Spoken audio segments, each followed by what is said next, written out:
It is with immense pride and joy that we welcome you all to the Research Conclave 2026 India AI Impact, organized by the Research and Development Cell, Gandhi Institute of Excellent Technocrats, Bhubaneswar. Today marks a significant milestone in our journey of academic excellence and innovation. This conclave is not just an event, it is a celebration of ideas, collaboration, and the transformative role of artificial intelligence in shaping industry and academia.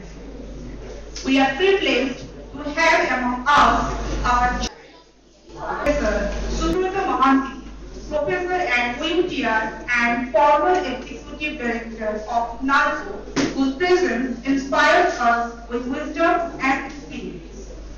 We extend our deepest gratitude to our engineer, Navgaran Kawat sir, the Honorable Vice Chairman, G.I.E.T. We welcome Dr. Sukrajit Pradhan sir, Principal, G.I.E.T. for his leadership. I welcome Dr. Chandan Kumar Sahu sir, Dean R&D and convener of this research conclave for his vision in shaping this conclave. As we embark on today's journey, let us remember that research is not merely about discovery, but impact that bridges academia and industry, and impact that empowers society through innovation. With the spirit, let us begin the day's proceeding with dignity, enthusiasm, and a shared commitment towards the excellence. We now come to the most auspicious moment of the inaugural ceremony, the lighting of the lamp, a tradition that symbolizes wisdom, knowledge, and the spirit of enlightenment. I respectfully invite our distinguished dignitaries to kindly come forward and grace the occasion. All of you please join for the lighting of the lamp.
Thank you so much, John. Now I warmly invite all our dignitaries of inaugural ceremony to kindly come forward and take their seat on the dais.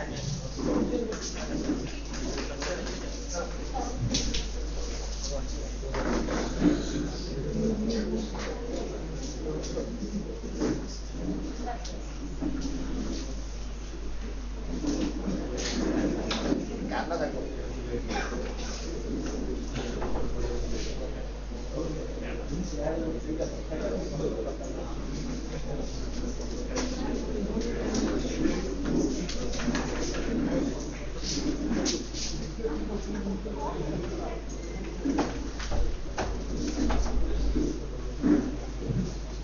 you all. I request our student representative to kindly come forward and present bouquet to our distinguished signatories seated here today.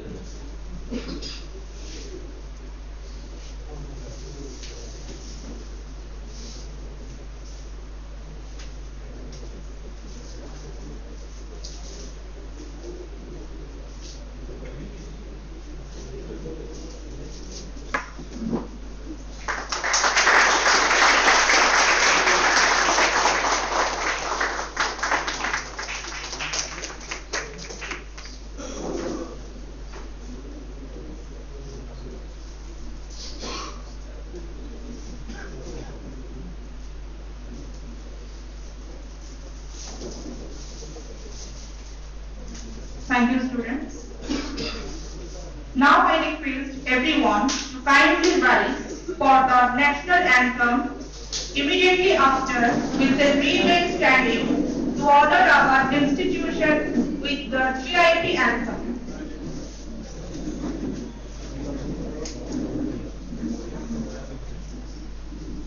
Jana Gana Mana अधिनायक जय हे भारत भाग्य विधाता पंजाब सिंध गुजरात मराठा द्राविड़ उत्कल गंगा विंध्य हिमाचल यमुना गंगा उच्चल जलधि तरंगा तव शुभ नामे जागे तव शुभ आशीष मांगे गाहे तव जय गाथा जन गण मंगल दायक जय हे भारत भाग्य विधाता जय हे जय हे जय हे जय जय जय जय हे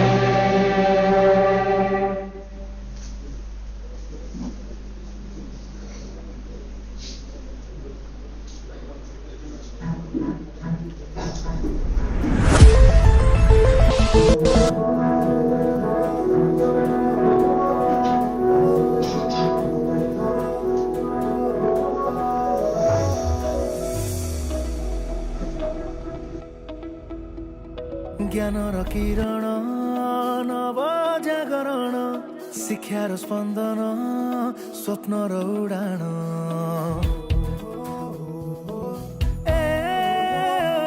ज्ञानर किरण नव जागरण शिक्षार स्पंदन स्वप्नर उडाण आम गौरव आम महिमा आम उत्कर्ष आम साधना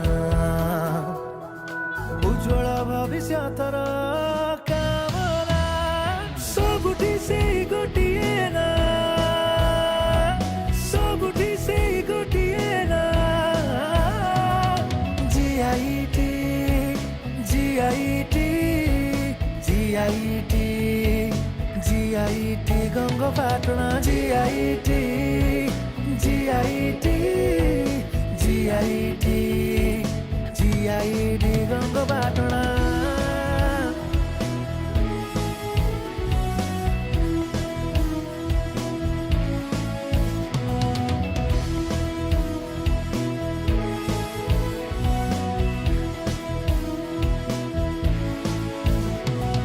प्रगति भिड़रे नुआ परिचय शिक्षार दिशारे सूरज उदय उत्कल माटीरे सफल संस्थान चेतना शक्ति रे विज्ञान मान सत्य हिंसार मार्गदर्शन को आमरण व्रत शिखाए आमको प्रजुक्ति अनुष्ठान गारिमा सबुठी से गोटिए ना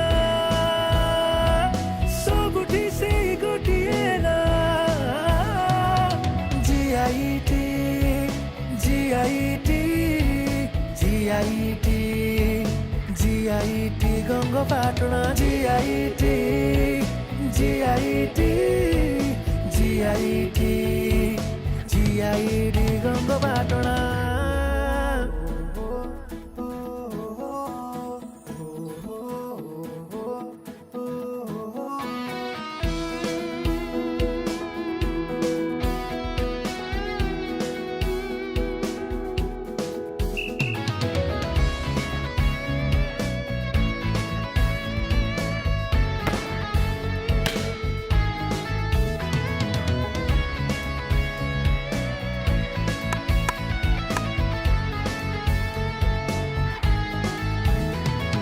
तरुण नयने सृष्टिर शक्ति आलोकित करे प्रज्ञान संस्कृति सदा अन्तराले संस्कार शिक्षा उज्जीवित करे जिज्ञासा दीक्षा आमोद प्रमोद मातिबार उत्सव स्नेह श्रद्धा अमाप विश्वास अदम्य समर्पणर भावना सबुठी से गोटिए ना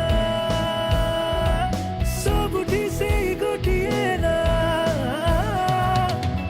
GIET, GIET, GIET, GIET, Ghangapatna, GIET, GIET, GIET, GIET, Ghangapatna.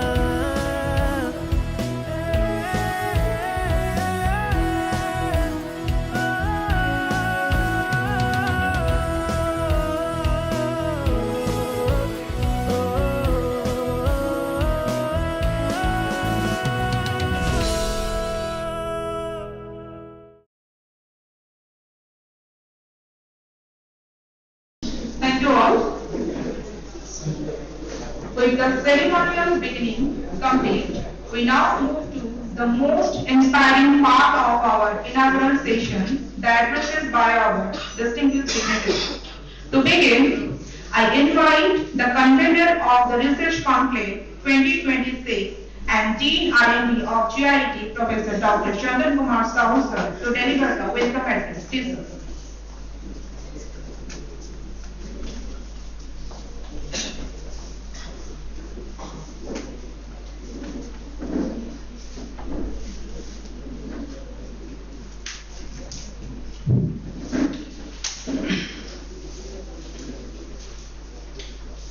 Esteemed guests,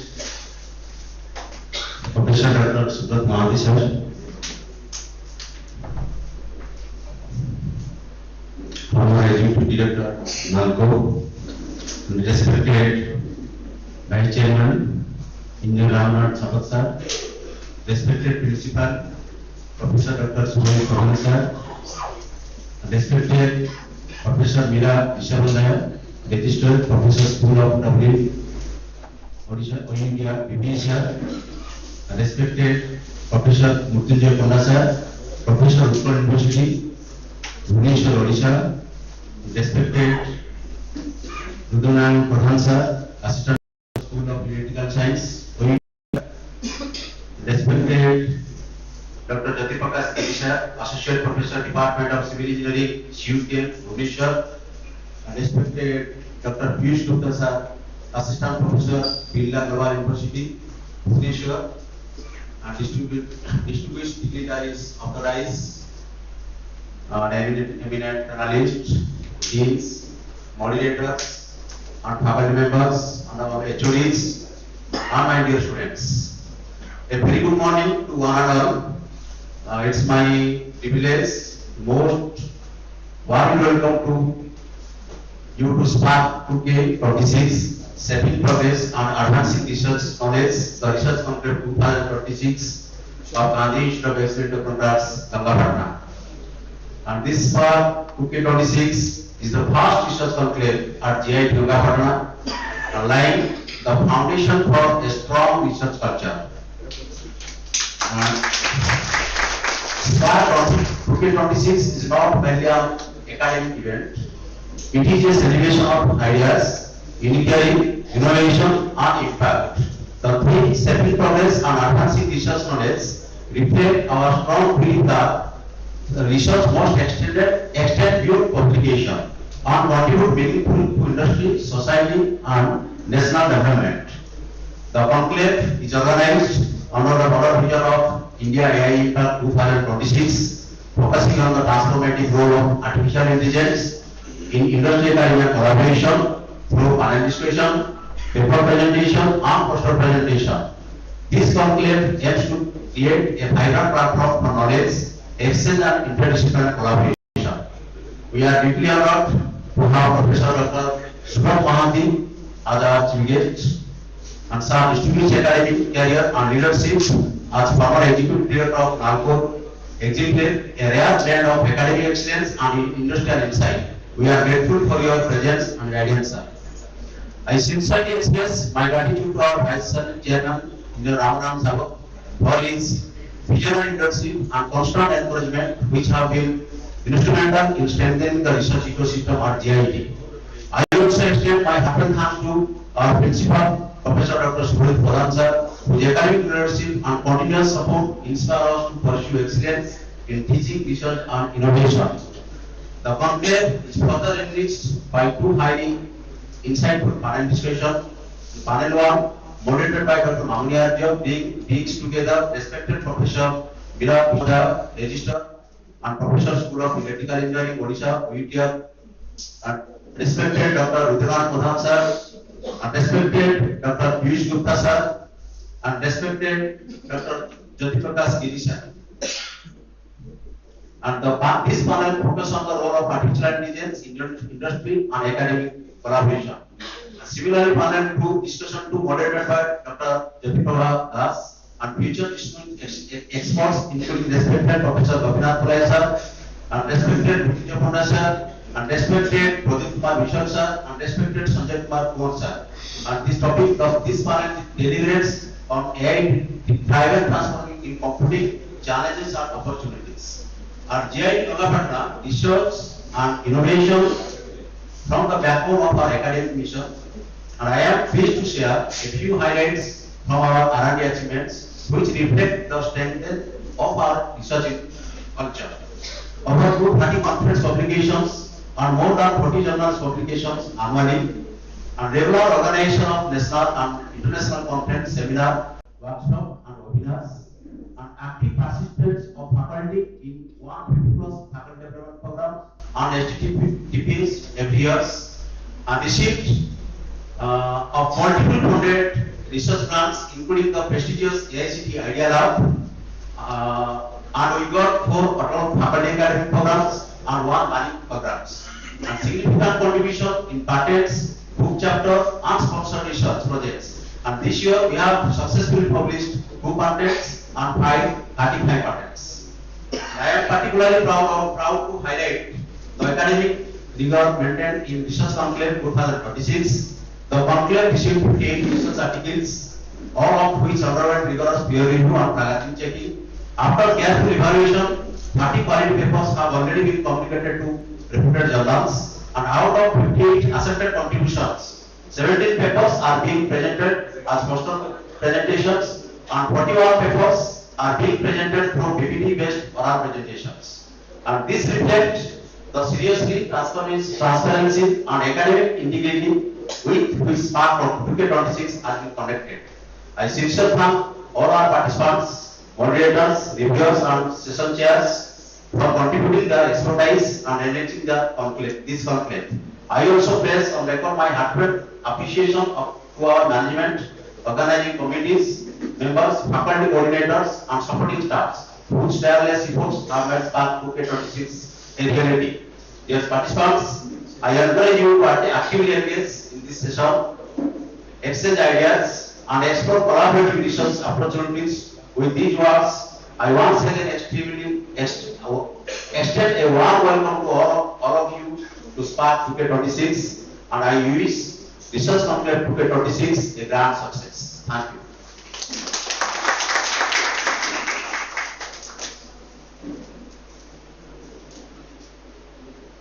Thank you, sir.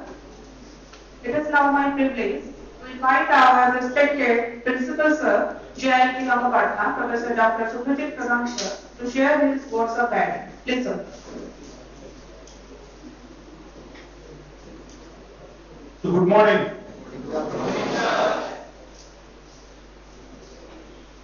Respected dignitaries on the ranks of the dais, and my dear students.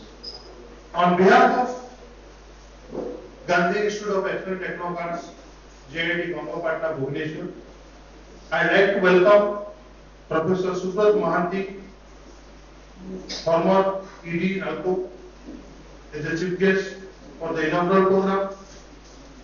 Also, I would like to welcome our panel discussion members. Dr. Murthy Ponda sir is my teacher, professor from Utkal University.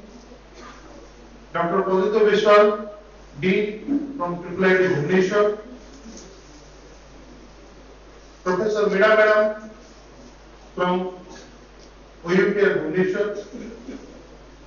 Gopinath Pole sir from CC University. Sanjay Kumar from Birla Bhavan University. Dr. Rudranath Pradhan from OUPR Bhubaneswar. Dr. Piyush Gupta from BU and Dr. Jyoti Prakash Giri from Centurion University.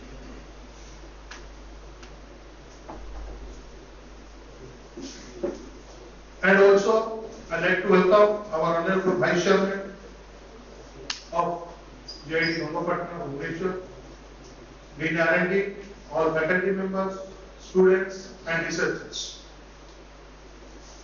Our institute already got accreditation with NAC A+ with 3.27 GPA. Also, we got MBA accreditation. This year, we got 10th rank in Odisha in diploma ranking is concerned. Consecutively, we are in the best 10 college in Odisha in diploma colleges. And we are proudly announcing that two of our team got to participate in Smart India Hackathon final in India level competitions. As Dean already mentioned, we have successfully conducted 4 total FDP sanction program in our campus in last 2 years and 1 Bani program in last year. And also, we have applied research promotion scheme to AICT. 5 proposals we have applied. Out of that, 1 proposal in final stage. Every year, we are conducting national conference and international conference in a motive that to do research activity in our campus. Mainly in national conferences, we are motivating our students to present the papers as well as the faculty. And in the international conference, we are motivating our faculty to publish the papers, which will go to the journal. Extension version will go to the journal. All papers are published in the ISBN proceedings. After that, it will go for international journal for extended version. Similarly, we are actively organizing G.I.E.T. Hackfest. Last year, we have organized for 24 hours G.I.E.T. Hackfest, where we got sponsors from the different industry, where our students and outside college students, nearly 50 plus team participated, and there are 6 problem statements was there, and where 24 hours non-stop hackathon was held, and it was one grand success. Similarly, we are going to conduct it this year also. And in order to enhance the startup and EDP activities, we are also conducting the startup EDP programs with EDI, Entrepreneurship Development India. And also last month we have conducted HR Conclave, where nearly 60 plus HRs from different industry visited, which was a grand success done by our PNP sir. So meaning of explaining all those things, see, we are working hard to enhance our academic research as well as skill of the students, which is a very, very important part of the graduates, technical graduates. Conducting this research conclave is concept is little bit different. Here, this is not a seminar kind of thing. It is a discussion where we have selected some good students of our branch in every branches, and we can see all the resource persons are not belongs to one discipline. They are belong to all the disciplines. People are from EC, people are from CSC, people are from management, civil engineering, electrical engineering, all the people are gathered here to discuss how to enhance the research activity in an institute. We have already discussed with the students and faculty that in the research conclave, we should not be one directions. It should be interaction sessions. After this inaugural program, it will be interaction session for 2 panel discussions where everybody will participate. Students will participate, faculty will participate, so that we can enhance our research in our campus. Similarly, after this program, after the inaugural program panel discussion, those are presented the papers. So that going to be by 2 parallel sessions, paper presentation and poster presentations by the faculty and student members, and the best paper and poster will be awarded at the end. And proudly I am saying that today we are going to announce our international journal, where our next motive is we will motivate our faculty and students to publish the paper in our international journal. Okay, today after this end of the inaugural program, we are going to announce, and we have applied for ISS number. It is in pipeline, and we are going to get the ISS number. After that, we will motivate our final year students and PG students to publish the paper, and it is the bilateral. It will take 6 months. We are going to publish the papers, and we will try to see that our faculty, internal faculty, and the students to enhance the research quality. So I like to thank everybody for organizing this program, and this is definitely going to be an impactful program for the students as well as the faculty members. Thank you, our management, Vice Chairman sir, for supporting us for organizing this kind of program in our campus, and thank to R&D team, Dean R&D, they have did a lot of hard work for organizing this program, and also one thing I forgotten, nearly 25 papers already got published, final stage. Out of this conference, only 25 papers already published. That is in final stage. In international journal. Okay, already the authors have got the approval letter, copyright process is already done. So out of 57 papers, 25 papers already published in the different international journal and different papers. Okay. So I like to thank Malay sir, he helped us like anything. He joined within a short period of time, because we have conducted 2 to 3 workshops in our college to how to publish the papers. In the process, few of them they did good work, and their papers are going to be published. Other papers are going to be in the ISB journal, ISB proceedings. Thank you for conducting this program. Thank you all the research person for attending this program. Thank you all. Thank you, sir. Next we will be addressed by Honorable Vice Chairman Sir, G.I.E.T. Ghangapatna, Bhubaneswar, Engineer Ramnaran Sawant sir, whose vision and leadership continues to inspire and inspiration. Please, sir.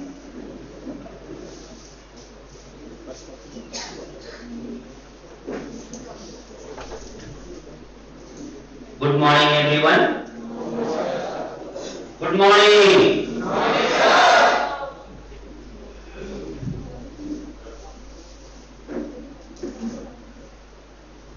Honored to be here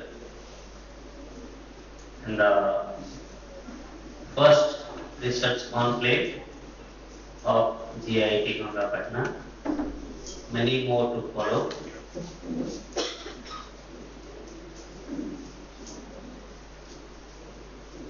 Respected Chief Guest, Professor Subrat Mohanty, former ED Nagpur, and Professor OUTR Bhubaneswar. Respected panelists, Professor Dr. Meera Viswavandya, Professor OUTR, Dr.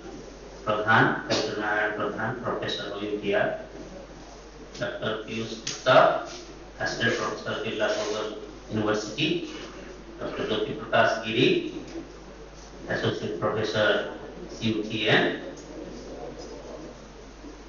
Professor Dr. Mrityunjay Panda, Professor Utpal University, Dr. Gopinath Palai, Professor Presidency University, Dr. Kumar, Dean Birla School of Applied Sciences, DGU, Dr. Pradeep Kumar Biswal, respected Dean R&D, my dear HODs, and our colleagues and dear students.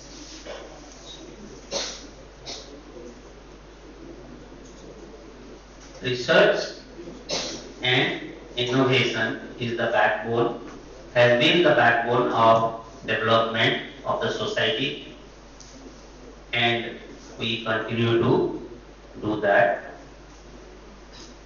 for a better future of the world.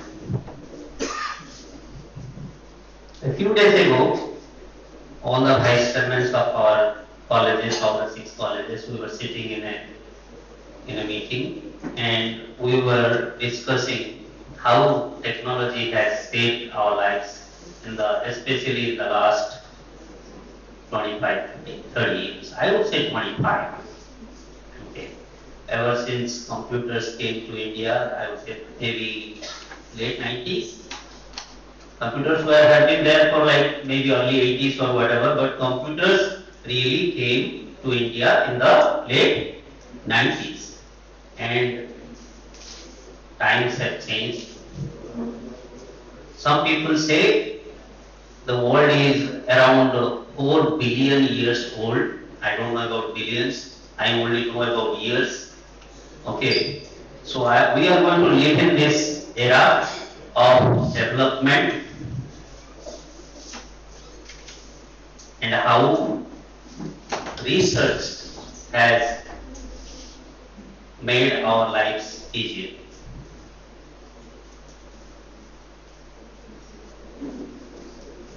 We are, as management, we are committed to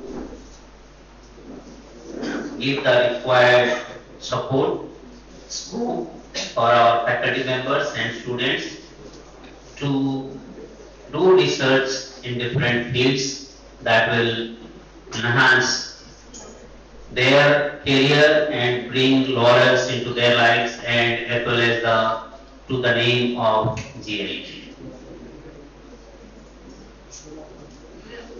Since 2011, I have tried to give emphasis to my faculty members, telling them to do research in different fields. I am glad, better late than never. We have come to a stage that we are being part of a research in Conclave. It has always been the fear of making mistakes that has held us back all these years. It has taken 15 years for me to tell people, and maybe there was a lack of proper leadership where it should have been done. But I always keep telling them not to be afraid of making mistakes. I don't know if any of you have noticed, there were 3 sets of rose flowers. I asked Chandan sir to remove one of the rose flowers that was in the middle. They have put it back again. Interesting. Okay. I did not know why it was put up. So it looked odd to me. I said, go ahead and change it. I called Vishnu sir, go ahead and change that. Right after they removed it, then only I knew he is missing from that. And that's okay. It can happen to anybody. But as long as we stay afraid that, maybe I am going to make a mistake, we are not going to come up with a flex like this ever. So, it is important that we collect the courage, make that attempt, and maybe fail. not a problem. The great APJ Abdul Kalam said, fail is first attempt in learning. If that stands true, I don't care how many times my people fail, as long as they stand up again and try again and deliver what is needed. A lot of intelligent people are there. You will be part of a great talk by Professor Mahanti, and as well as we have a couple of panel discussions. So I am not going to take any further time. Again, I would like to congratulate the principal, the organizing committee, the R&D cell, all the people who have worked hard to make this day a reality. I would like to congratulate all the authors who have come forward with 56 papers. 56 papers have been submitted for publication. As Principal Sir has said, already 25. I thought it was 28, no? Huh? 28. Yes. So 28, not 25, as Principal Sir has said. 28 papers have been published in international papers. We are still trying to get the other papers in to get published. This is a recognition for all the members. You can take that recognition to your grave. You have to remember that stamp stays with you for life. That is the importance of research. As a nation, we are a nation of Vedas. We are a nation of Upanishads. We are a nation of Ramayana. We are a nation of Mahabharata. We are a nation so rich in culture and knowledge. How are we falling behind? As population, we have surpassed China, and we are still in number 4. Why? We cannot accept that we want to be in number 4. If at all, we should be number 1. There was a meeting where the former IMF, what's her name, Geeta something. Huh? Geeta Bhubaneswar or something like that? Something like that. Her name, I forgot the second name. And a journalist asked, like, where do you see India in the next coming days? He said, like, India was planning to be number 3, maybe in the 30s or whatever, but I see it to be number 3 in 27 or 28. Why 28? Why not in 26? We already should be number 1 by now. We have 1.45 billion people.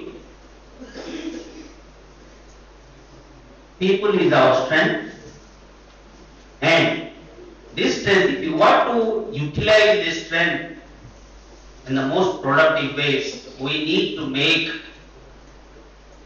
the science more advanced.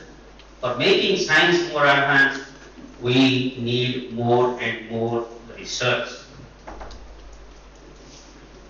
Maybe not this year, maybe next year. But we cannot be number 3. We have to be number 1. We need to surpass China. That should be our goal, that should be our motto, that should be our commitment. Everybody stood up for the national anthem. How many of us love our country? Everybody loves our country, right? If you love your country, stay committed in whichever possible way you can make contributions to make our country the number 1 country in the world. Only that your commitment, your contribution can make a country great. So again, thankful to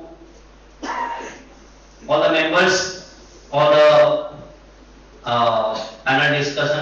members for giving their valuable time. All the members who have put together this conclave, making it possible. Wish you all the very best, all the people who are going to do poster presentations also. Thank you very much. G.I.E.T.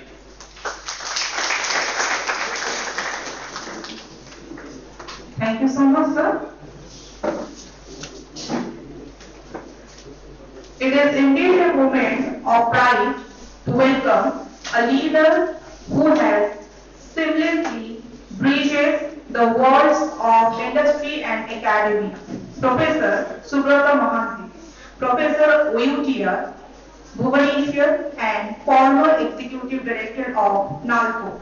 Professor Mohanty is not just an administrator but a visionary catalyst of innovation. He has steered global engineer acquisition, championed R&D breakthroughs in aluminum and aluminum value chain, and transformed organization through digital integration and IT infrastructure modernization. Beyond industry, he is a mentor and scholar guiding future leaders with insights to business, strategy, technology, and change management. His journey reflects resilience, foresight, and a passion of excellence. We are honored to have him as Chief Guest of the Research Conclave 2026. With great respect and anticipation, I now invite Professor Subrata Mohanty sir to deliver his inaugural address. Please, sir.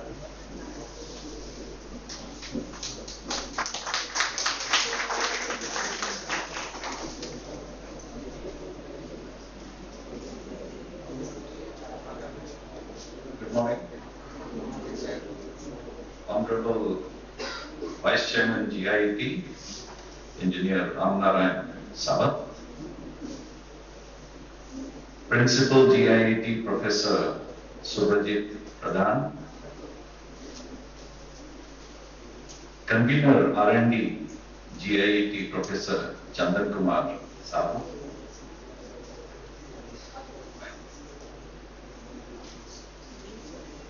members of the faculty, invited faculty members, and I can see members from OUTR, Madam is there, Dr. Pradhan is there.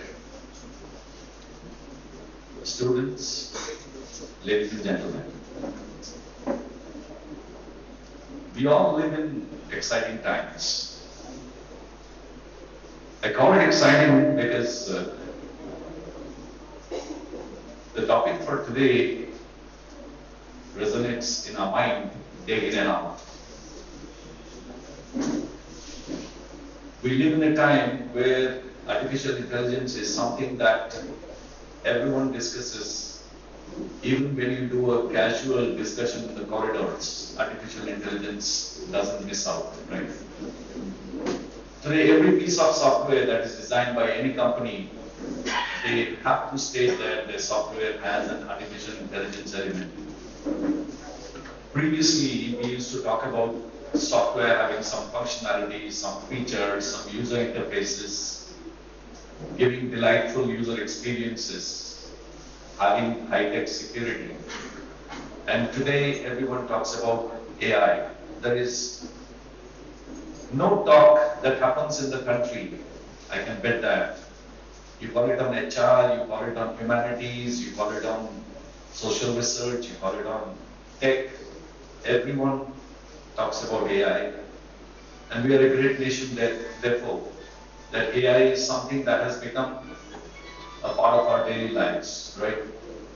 And I would not be surprised if the layman on the street also talks about an AI-enabled mobile device that he carries, right? So we are living in those exciting times. And especially for the students, you all are aware about the large language models, agentic AI. So we are moving from just simple automation to having some assistants with us. Long time ago, maybe 5-10 years ago, when I was designing applications, And I just had designed an application and went to the HR guy and I said that this is a wonderful analytics application that I've designed. Why don't you try to tweak with it? So before he would go and run to the, press the mouse and see the features, he sat back and he said, can I take my commands? I said, you're talking something illogical, right? We've spent hours or maybe months together and we have been able to design something good. And the day I bring the product to you and I want to demonstrate the product, you come and tell me that, does it take voice commands? I think this is ridiculous. That was just about 5 years ago or maybe 6 years ago. But today that is something that we're taking for granted. We want these devices to follow our commands, to take instructions. Each one of us may be having an Alexa device. We want the device to tell us, to give us notifications, to place orders. Now we've gone beyond, right? It's all agentic. Everyone wants something to reply, automated replies to your mail with contextual content. It's not that just going to give you a standard reply. It's going to look at the context. It's going to look at all the previous mails and then give an automated reply, or maybe at one point in time it would like that reply to be validated and then push out. So that part of thinking, that part of relation, everything is automatically taken in. And today you don't have to write the minutes of any meetings, right? You can have an AI assistant. There's a meeting going on, right? And the assistant is going to summarize the meeting and going to give you all the many points that happen, all the salient points that happen, right? So we are living in those times. So the young generation, and especially the research fraternity, I think they need to be sensitized to the things that we are headed for. A lot of automation, but then a lot of intelligence built into it. Behind that, it is mathematics, statistics, algorithms. It just doesn't take orders just like that. We have to also have a mind of our own who love numbers, algorithms, right? Different kind of things that are essential to be AI literate. That's one point. The second point that I wanted to bring in is the kind of emerging technologies where AI is coming in, right? We talk about medtech, education technology, right? Agri-tech, drone, defense, legal, we call it. There are specific verticals on which AI has been making a mark. As a student, you are supposed to get sensitized and internalize what are those specific use cases. Like for example, in the classes that I take, I give assignments to my students. The last assignment was list out 10 use cases on agentic AI, right? Each student has to prepare a list of use cases where incidentally the class belonged to students of computer science, AI, ML, and that made sense to the class. And they said that you prepare a list of 10 use cases of agentic AI.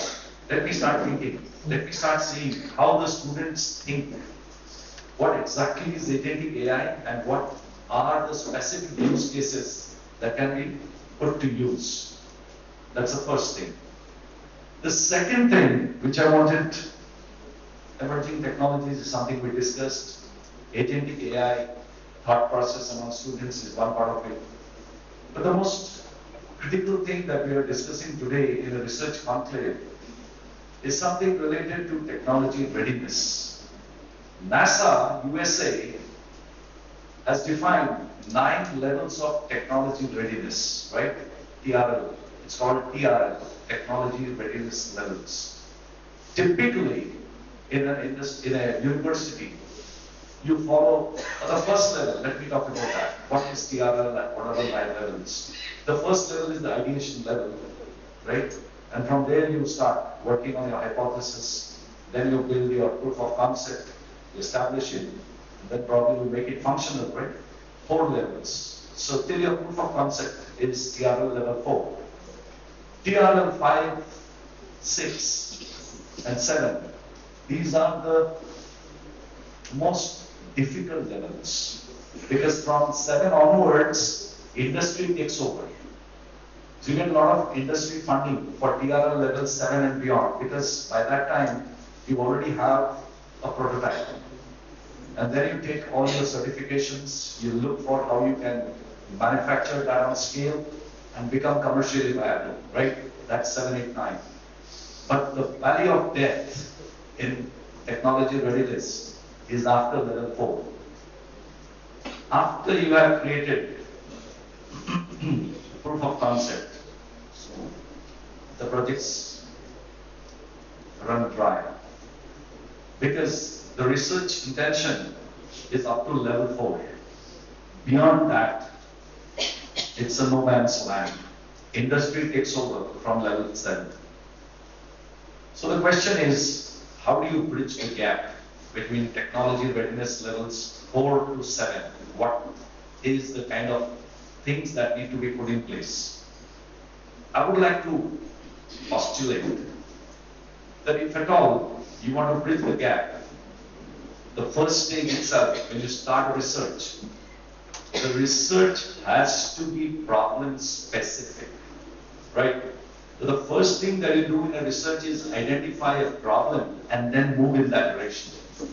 I'm not debating, I'm not here to question the kind of research or the research methodology where we normally, we do a lot of desktop study and then maybe 30, 40, 50, 60, 70, 100 articles are studied and then you find a gap and you build an hypothesis and you work on that basis, right? But I would like to flip that. I would like to say that let's start with the problem first and then start the research. The moment you start with a problem and then you work on a research, you don't end up at TRL level 4. You typically end up in deployment. Deployment is the last stage of technology readiness. Once you are able to deploy that solution, the job is done. So you have entirely brought the solution from an ideation state to a deployment state. That complete cycle, the cycle is complete. Now it's up to the market. So now the market starts acting, the market forces will carry the product further, right? So, how do you do this, right? There are some techniques. The first is, or rather, I would not put it as a sequence, but then let me just leave you with some ideas. The first is addressing this with a design thinking approach. The first part, right? A design thinking approach starts with empathizing. First you empathize, you first find out who is the user, which is the user that you are working for, the end user, right? You empathize with the end user and then you define a problem. So then comes the problem statement, right? From a problem statement, you then ideate. From the ideation state, you create a prototype. From the prototype, you test, you validate in the market, and then you scale. While you do that, you adopt techniques like Agile, especially for those who are working in AI, ML, or software-based projects. Agile is the method, right? So use Agile techniques where you can use an iterative manner. So learning from experience, you release or you put some product, a minimum viable product into use. Learn from the usage, put back into your design. That's an iterative process, right? So Agile is the process. And obviously at the end of it, we all don't want our research papers to be lying on the shelves. We want the research to be there in the market. So you should have a go-to-market strategy. So research is not just fundamental basic research, which resides only in papers. It needs to go to the market. So every researcher has an equal and important responsibility to ensure that the research that he's working on actually makes meaning. So we're talking about outcome-based research. So these were some of the things that I wanted to share with you. But then, if I wanted to give you a proper area, especially the young students, okay, we talked about AI, we talked about research methodology, we talked about the technology readiness levels, And we talked about agentic AI and stuff like that. But where exactly are you going to apply that? If you want to know, I'll give you an answer to that. As Professor Sabat mentioned about the great country that we live in, right? We live for our values. We have a very deep culture and a very strong value system. A part of our value system is our parents, right? Our parents form the bedrock of our value system.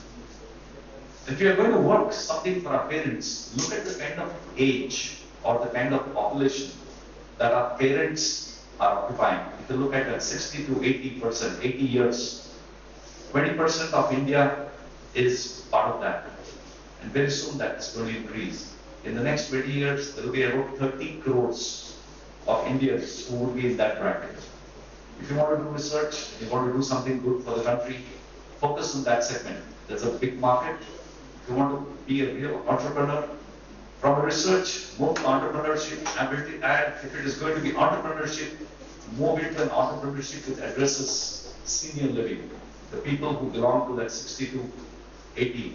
There's a huge market, there's a big opportunity, and that can certainly work out, right? So to summarize, where did we start? We started with AI, then we moved on to all the emerging technologies, right? So when we talk about emerging technologies, what makes interesting is autonomous activities, agentic AI, large language models. Now people are talking about contextual models, right? Small. We don't need large models because if the models have to run on our mobile has limited power, right? So you need models which are going to work within the power that is available in the mobile chip, right? That's the kind of work that's going to happen. But then from there, we move to something very interesting, right?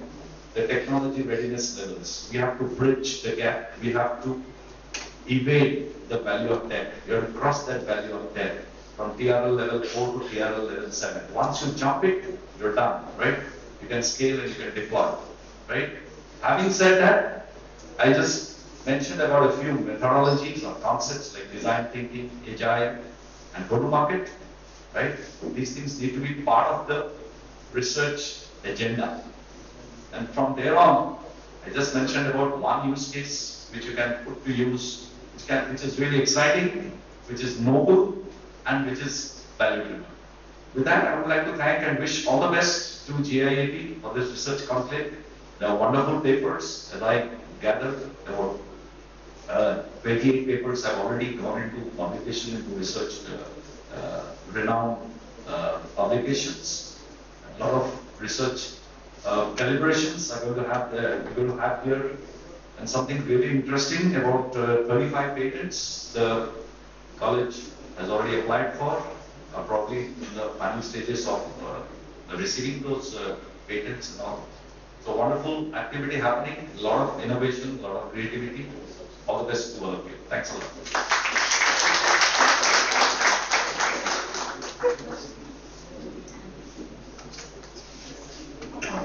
Thank you so much, sir, for a great insight. So, with the blessings of knowledge and the presence of esteemed dignitaries, we now formally inaugurate the proceeding of Research Conclave 2026. For that, I would like to request all the dignitaries on the dais, please join us off the dais, and all the resource persons, please join us for the proceedings with this. Please.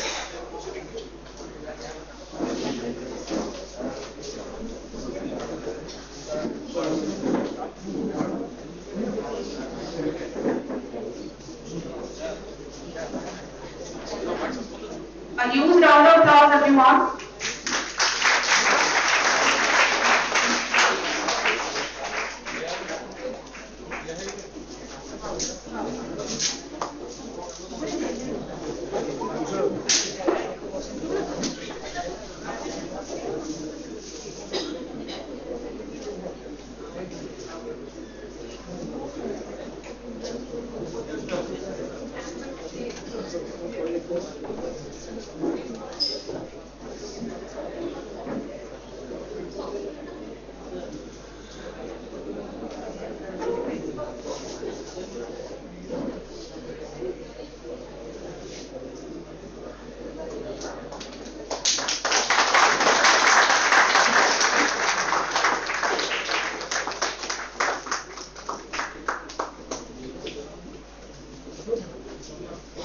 It is also a proud moment of GIET as we announce the launch of GIET Journal of Emerging Interdisciplinary Research, a platform dedicated to fostering innovation, collaboration, scholarly excellence across diverse fields. This journal will serve as beacon on young researchers, academicians, encouraging new ideas, interdisciplinary exploration.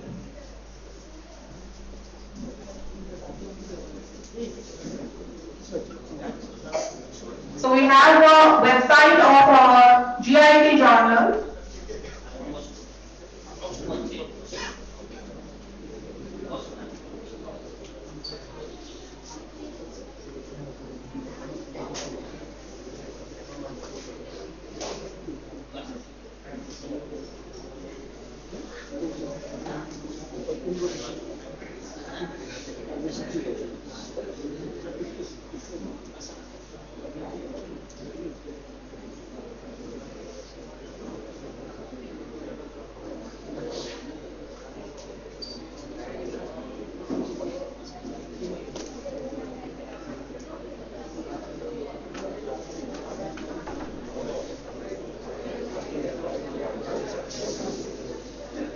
A new round of applause for the GIET journal.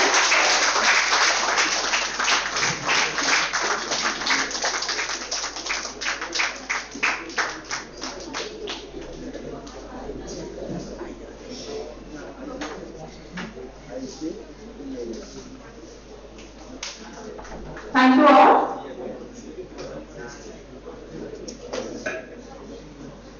As a mark of respect and gratitude, we now move forward to the felicitation to our chief guest. To do this honor, I would like to request Honorable Vice Chairman Sir kindly come forward and present the token of honor to our chief guest. I would like to request Principal Sir and Convener Sir Chandan Sir, please join us.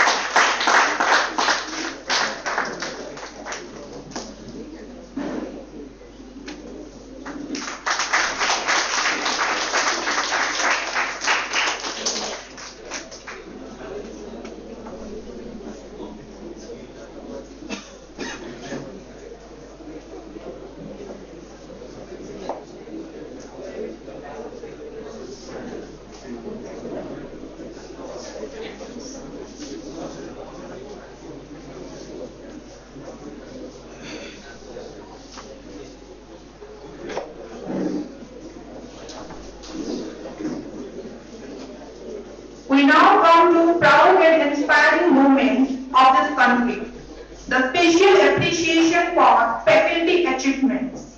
This recognition is not just a reward, but a celebration of excellence, dedication, and pursuit of knowledge by our faculty members.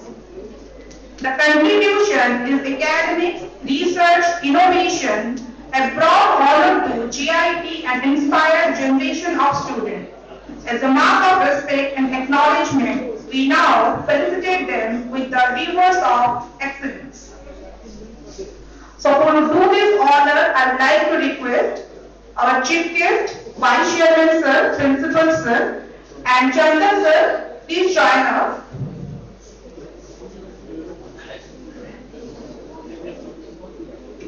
So I will start with the reward of special recognition to Dr. Mamuni Arya Ma'am for the AICT sponsored Auto FDP on advanced manufacturing on Industry 4.0 and Industry 5.0 as coordinator.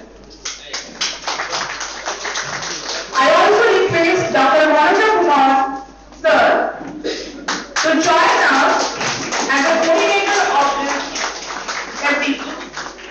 Manager first.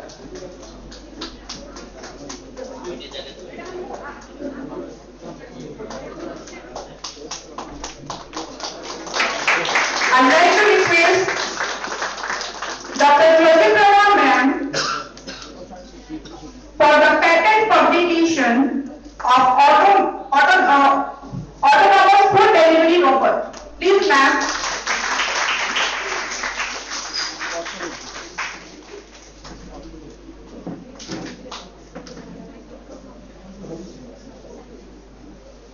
I would like to request Professor Ghangapatna sir for the AICT Ideal Lab as the coordinator.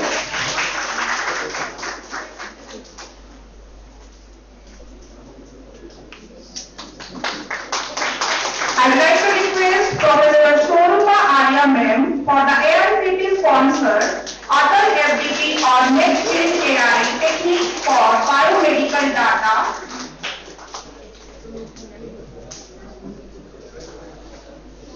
I would like to request Dr. Maitri ma'am for AICT sponsor Gandhi. I also request Liberal sir to join us.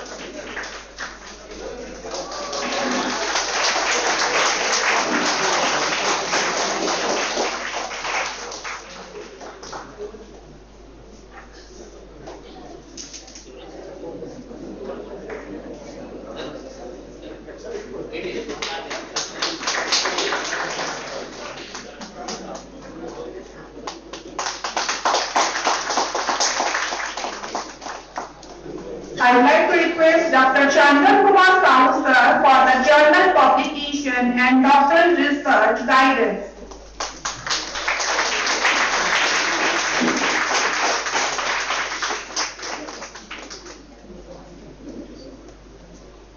Last but not the least, Dr. Subhajit Pradhan sir for the chief manager and coordinator of the Ideal Lab.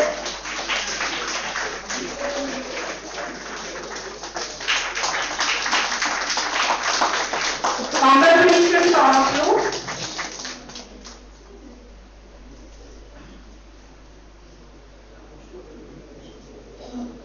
So now we moving forward for the inauguration of the poster presentation. So I would like to request all the resource persons, chief guests and all the dignitaries, please come forward to the poster presentation inauguration.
Welcome to the remarkable Gandhi Institute of Excellent Technocrats Ghangapatna, Bhubaneswar, a NAC A+ institution committed to nurturing young minds and promoting their complete development. Let us explore the dynamic infrastructure, cutting-edge academics, and active extracurricular activities that distinguish this institute as truly remarkable. Our infrastructure is a beautiful combination of modern buildings and calm settings.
Technological achievements demonstrate our institution's dedication to research excellence and engineering breakthroughs.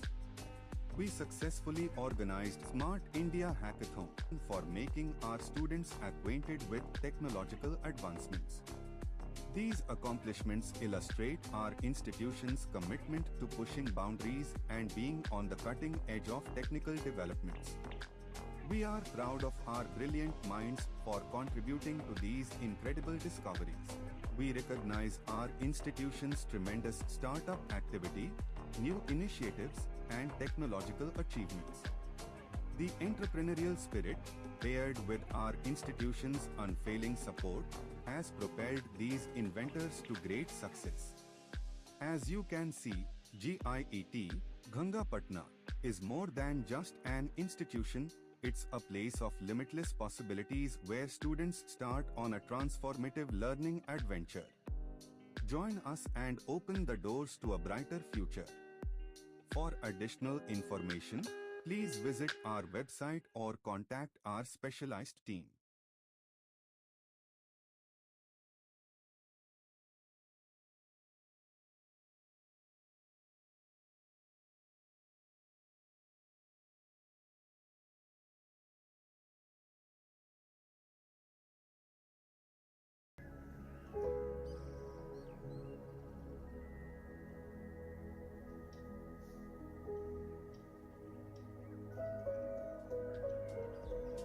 Welcome to the remarkable Gandhi Institute of Excellent Technocrats Ghangapatna, Bhubaneswar, a NAC A+ institution committed to nurturing young minds and promoting their complete development.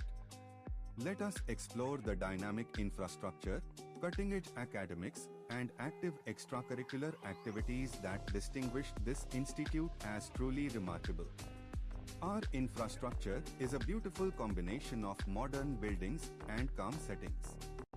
Our cutting-edge facilities create a stimulating learning atmosphere, while our expansive libraries serve as knowledge hubs, filled with resources that create intellectual curiosity. Our sports complexes are intended to promote both physical fitness and team spirit. Furthermore, our well-equipped laboratories provide hands-on experiences that foster scientific thinking and innovation.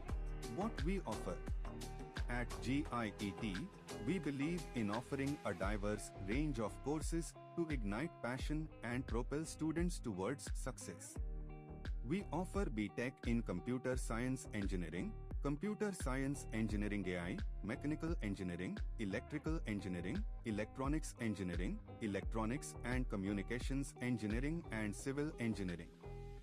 We offer Diploma in Mechanical Engineering, Electrical Engineering and Civil Engineering as well as MCA and MBA in Finance, Marketing, HR and System Management for making students ready to conquer the professional world.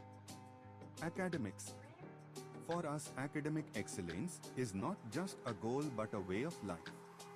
Our dedicated faculty is committed to transmitting knowledge that goes beyond textbooks and exams, promote critical thinking, creativity, and problem-solving abilities.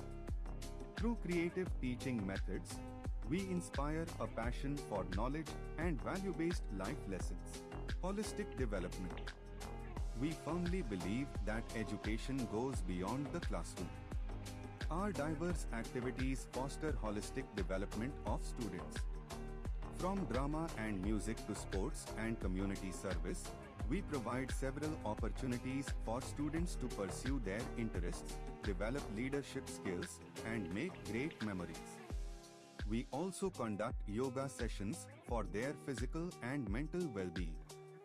Training and placement facilities. Our institute is a leading institution dedicated to provide comprehensive training, secure placements and value-added courses to help individuals achieve their career aspirations. We have top-notch training facilities, highly qualified trainers, experienced and industry experts to provide hands-on training to students. We conduct soft skills training to equip students with the required nuances to face the challenges both in personal life and professional fields. Our recruiters. Alumni. Our alumni network is a testament to our commitment to excellence. They are thriving in the respective fields, and our support continues even after graduation. We strive hard to turn their dreams into reality. Startup activities. Startups are the primary drivers of economic growth and job creation. Our college has nurtured numerous startup enterprises, demonstrating our commitment to encouraging innovation. Innovative ventures. Innovation is the backbone of progress, and through our institution, we have seen extraordinary projects that push the frontiers of what is possible. technological achievements demonstrate our institution's dedication to research excellence and engineering breakthroughs. We successfully organized Smart India Hackathon for making our students acquainted with technological advancements. These accomplishments illustrate institutions' commitment to pushing boundaries and being on the cutting edge of technical developments. We are proud of our brilliant minds for contributing to these incredible discoveries. We recognize our institution's tremendous startup activity, new initiatives, and technological achievements. The entrepreneurial spirit, paired with our institution's unfailing support, has propelled these inventors to great success. As you can see, GIET, Ghangapatna, is more than just an institution. It's a place of limitless possibilities where students start on a transformative learning adventure. Join us and open the doors to a brighter future. For additional information, please visit our website or contact our specialized team.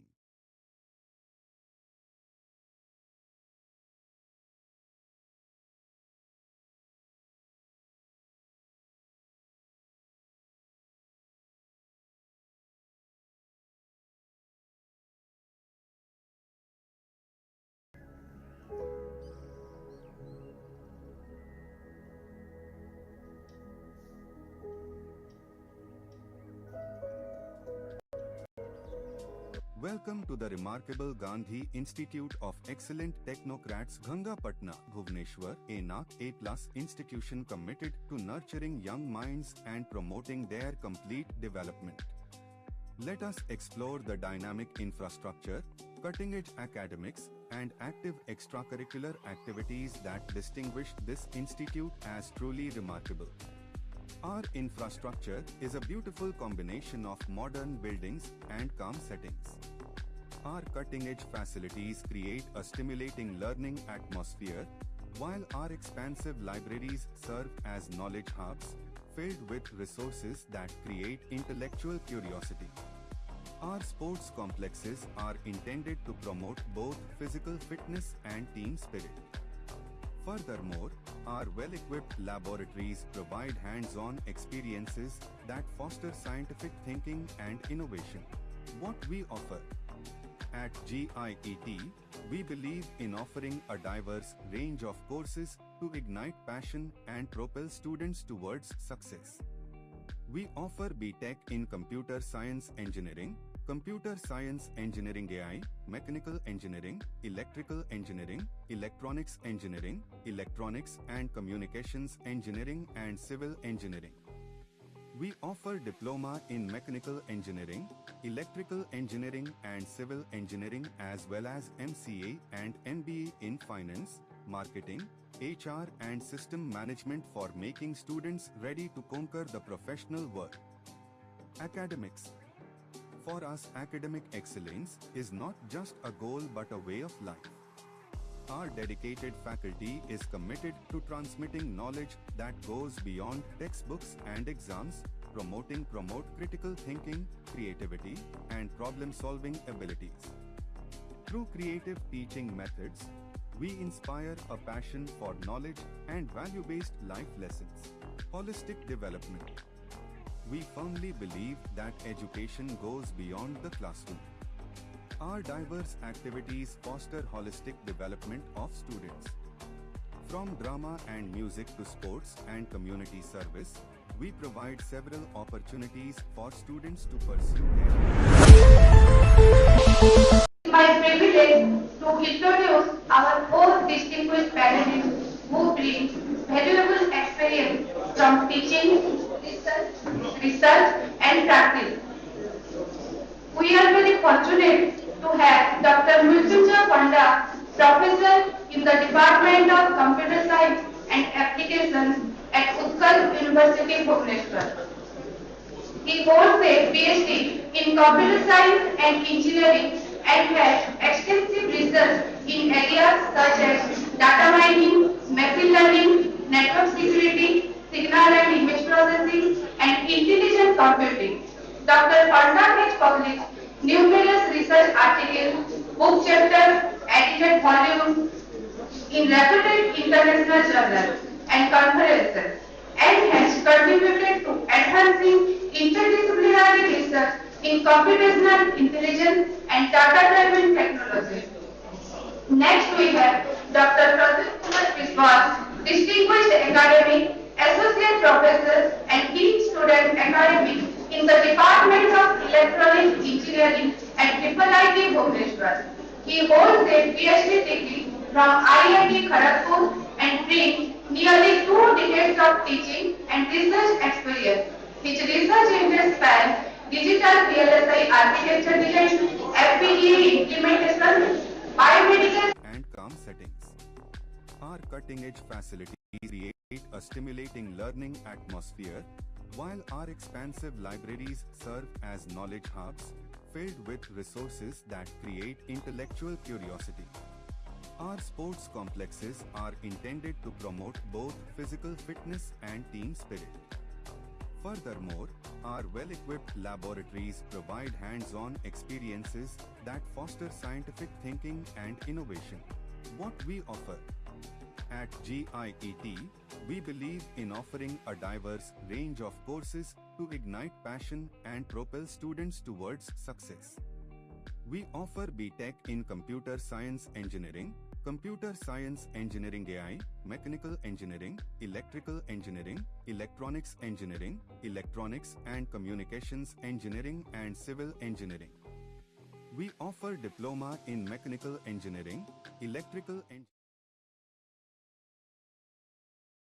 and administrative responsibilities, and how do you personally manage time between classroom work and research while bringing research-oriented or industry-relevant projects into student learning? Thank you for giving opportunity to discuss the questions in which you have raised before the audience and the respected professor and the professors, professor from the GIET and the professor from the Villa Global University and his, my colleague and students. Really the questions in which you have before me really challengeable to give the answer in this particular scenario. Let me extend the questions. Let me extend the questions again.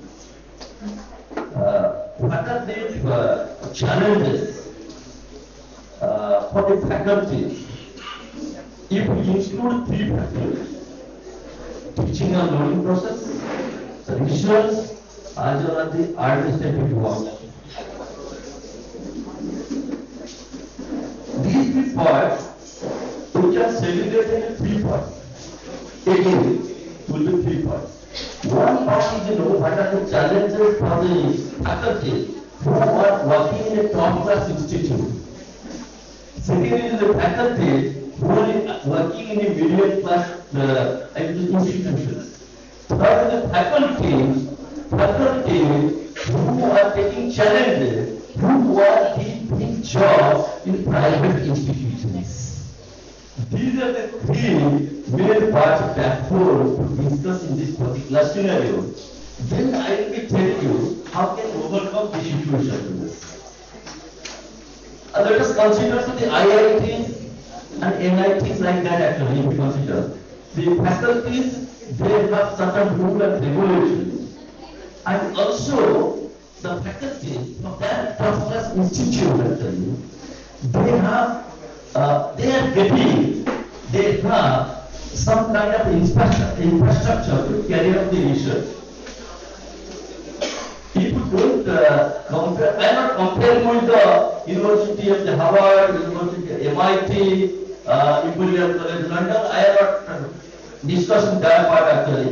I am discussing the Indian scenario, Indian perspective. And the faculties from IITs also, they are facing the problem with respect to infrastructure. That big, they are facing difficult problem for us. And they have a certain rule and regulation for teaching and learning and the research, administrative. For an example, a faculties from let us understand from electronics and communication engineering department, he has been assigned the charges like register. You let us consider the IIT, the developer. So as far as workload is concerned to this, that means their department will reduce the workload from him because he has been working with the extra charges to this. This is the one type of, I would say, top class institute in India that is happening. But if you consider the middle class, mid type of institution, like a state level universities are there actually, if you consider this. So as far as my knowledge is concerned, the faculties, they have the overall. They are taking the classes, teaching over there, teaching and learning process, they are involved with the teaching and learning process. Simultaneously, they are working with the research field. Research means that means that I will produce a paper, I will be producing, I will say, I will apply for funding, and today morning I was discussing our business professor, Mr. Sir, so that he is busy for applying the, I will say, for the conducting conferences. To apply the conduct a conferences really is not a matter of choice at all. It takes a lot of training for it. This is one of the factors in bringing into this. So apart from there, so the new type of institutions, like the state level institutions in India, so they are under the faculty, also they are doing a lot of work related to administrative work. So that really we are compact sandwich in among, I would say, administrative as well as the faculty and the teaching and learning process as well as the research process. Third, to know how the private institutions in the country. So, as far as the private institution is concerned, not only will people have sandwich among the, I would say, teaching as well as the learning, teaching, learning, research as well as the administrative work.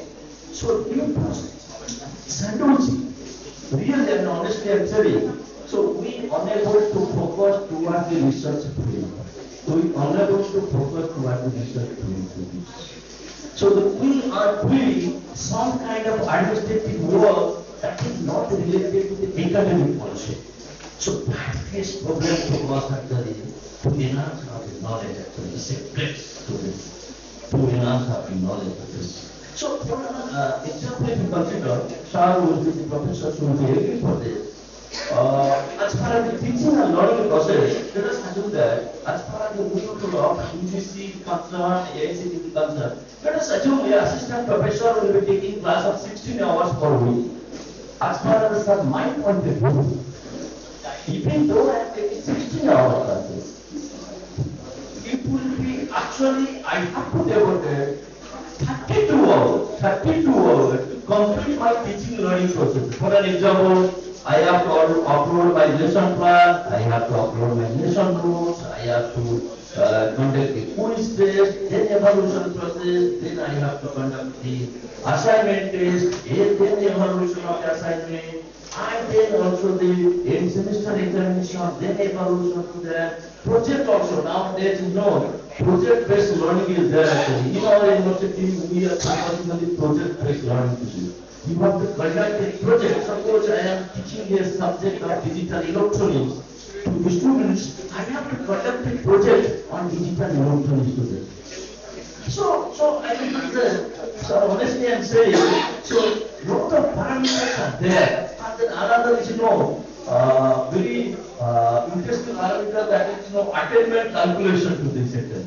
It's very, since your institution has approved by the integrated by the NBA to this, you are really compact to calculate this attainment calculation. I mean, a lot of parameters are there. NBA, NIL ranking is there, a lot of parameters that you people are doing to this sector. So, a lot of these are the basically challenges of the faculties, not only the professors, but also associate professors, as well as assistant professors. These are the challenges. There's some challenges at the IIT top levels in India, some challenges in big type of institutions, and the more challenges in the private organizations. These are the one part, these are one of the challenges for that. How can we overcome it? So then we have to teach a lot because teaching and learning is our bread and butter for us. So because we are the faculty, we cannot deny this, we cannot teach to this. We have to give the maximum time to the teaching and learning for the betterment of the students and the career to this. This is one thing. Second is, we are lacking toward the research. So the challenges in which I have invoked for you, really if you want to that challenges, you cannot do the research. Then what to do? We have to first, we have to make it collaborative work. Collaborative work. So sir and ma'am, so collaborative work means collaborative within the department, in our institution, and collaborative with respect to the inter-institution and inter-universities to direction. This is one type of solution to career research, otherwise you cannot proceed much more, you cannot enhance much more with respect to research. So this is one part. Secondly, honestly I am telling you, for the core of my heart, that the students, so your research work, suppose I am thinking, I will give you an example, suppose I am going to research in the field of quantum computing. When I am teaching this computer science students, I have to make a project in quantum computing. Please try to understand.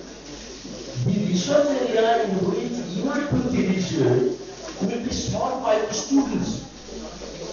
Otherwise, it's not possible. You cannot publish the 5 to 6 ACI papers, ACIE papers in a single year. So, one is collaborative. Secondly, your research should be transferred to the students' project, students' activity. So, third is, is very important for this actually. So, infrastructure facilities. Without infrastructure, we cannot find this.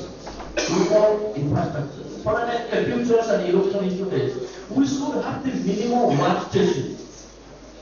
So some kind of GPU, some kind of the idea to that small workstations. Then we can learn the quantum computing data as per the training or testing and AI model we will be able to detect. So lastly here I would like to tell you, I am requesting your higher authority, your heads of the department, different deans from the different sections, and the principals, vice principals, and even the management of the particular institute. They should sit together and they should really discuss, and they must find a way in which way such kind of things will be aligned so that not only the faculty but also the institute will improve this. That is the main part. Without this, we cannot be proceeded.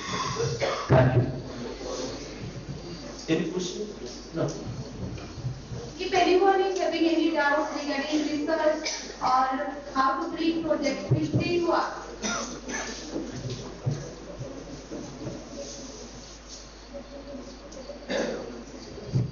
Please. I have a question to all the panelists. So, on behalf of the student, what specific skills the students should have so that they can effectively work with academic intelligence? Okay.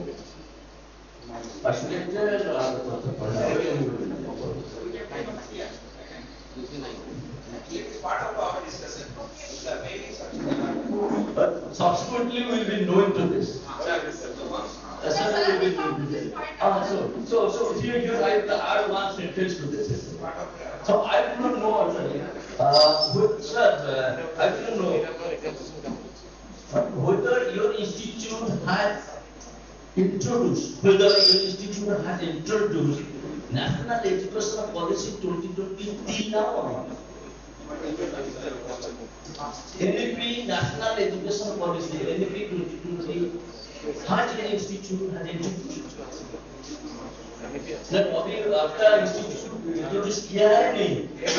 No. Okay, whatever answer you are putting, the sir will be giving the answer during the discussion. Thanks. Any other? Sir, my question, sir. Please. Sir, actually, while we are doing research, maximum time spent to find research problem. So how to easily find a research problem so that there is some less amount of time required for research and to be done. Good questions.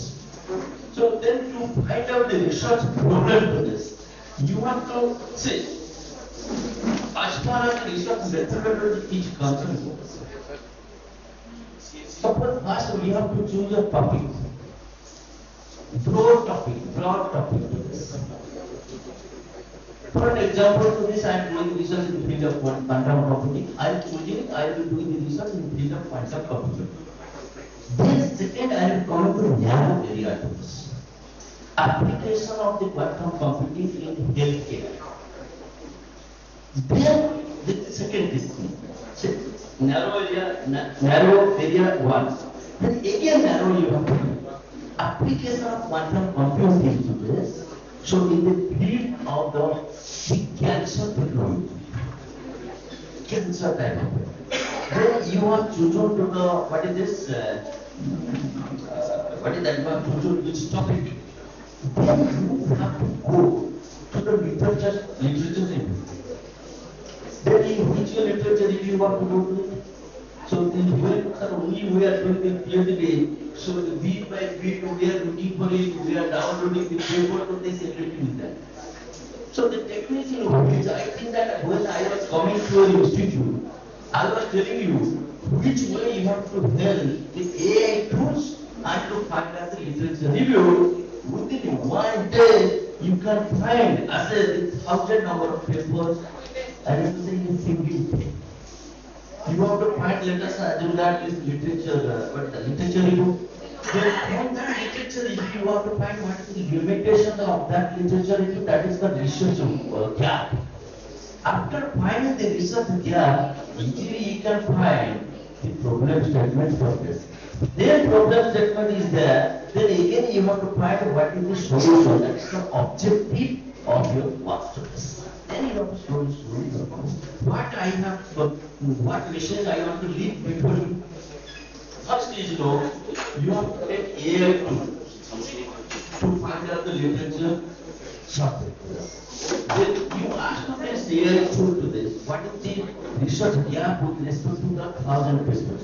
Within 1,000 seconds, not in 10 seconds, 100 seconds, you can find the solution. You have to read out, then you have to find out what is research gap and the objective of it. This is the minimum way you can find research. Right?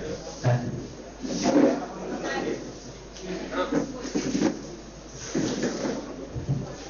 Is anyone else? Thank you, sir, for sharing your experience with us. I hope it will motivate and encourage all our faculty members and students. So, my next question is for Dr. Sanjay Kumar. Sir, what milestone students and educators develop to stay relevant in AI-driven future? Madam.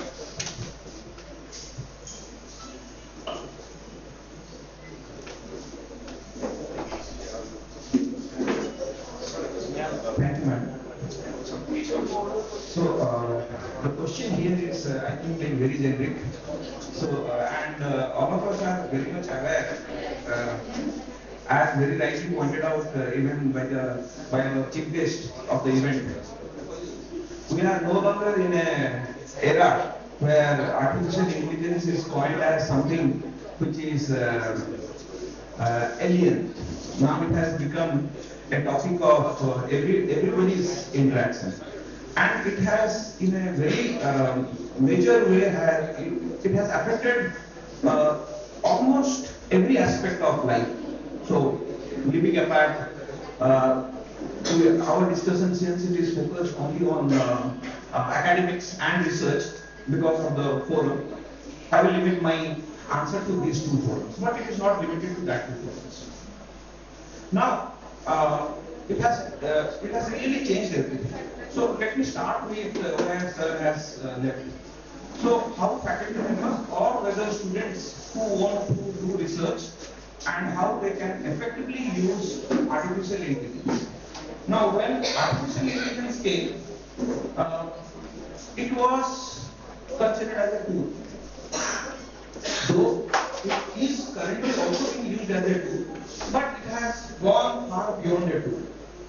compare like two tools. So suppose I am having a knife.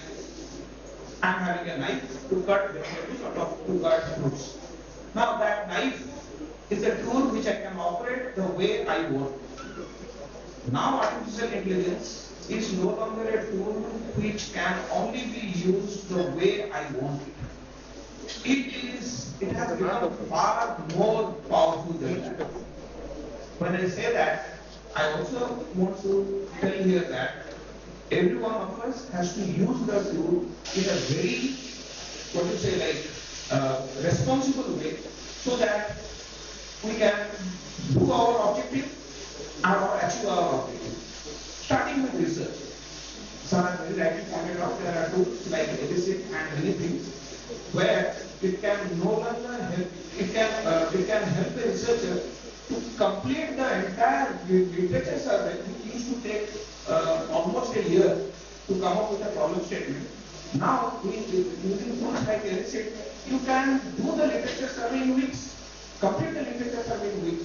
It will identify you the all potential papers. Once you upload a best paper, it will identify all potential papers which are very much aligned to your best paper. It will identify for you the gaps.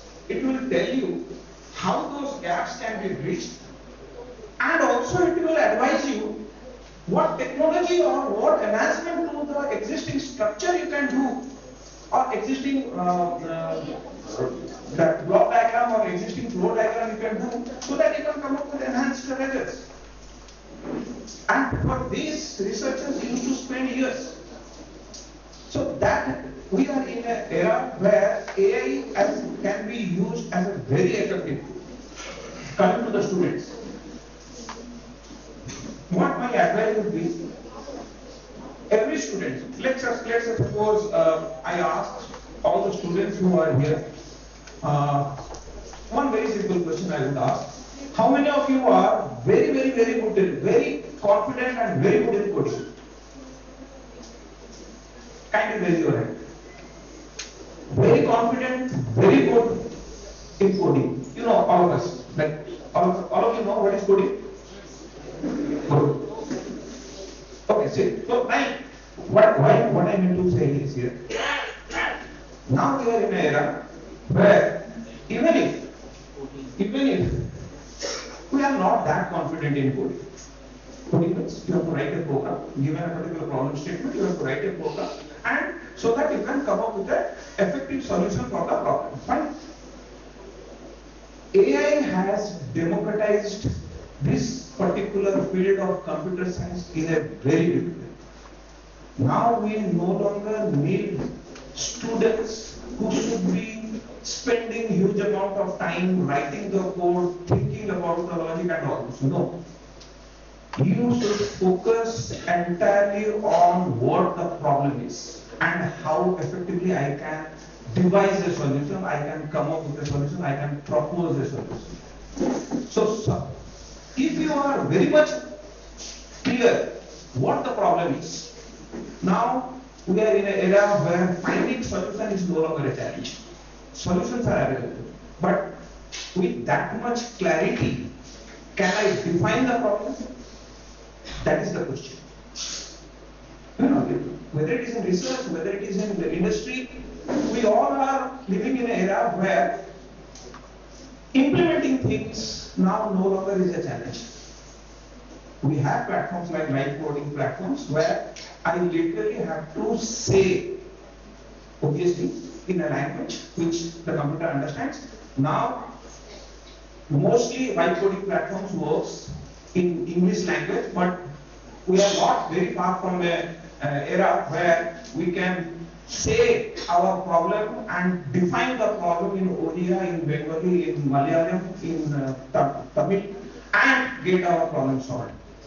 That is going to be the era which we call as the next big thing, that is called, which we call as language AI.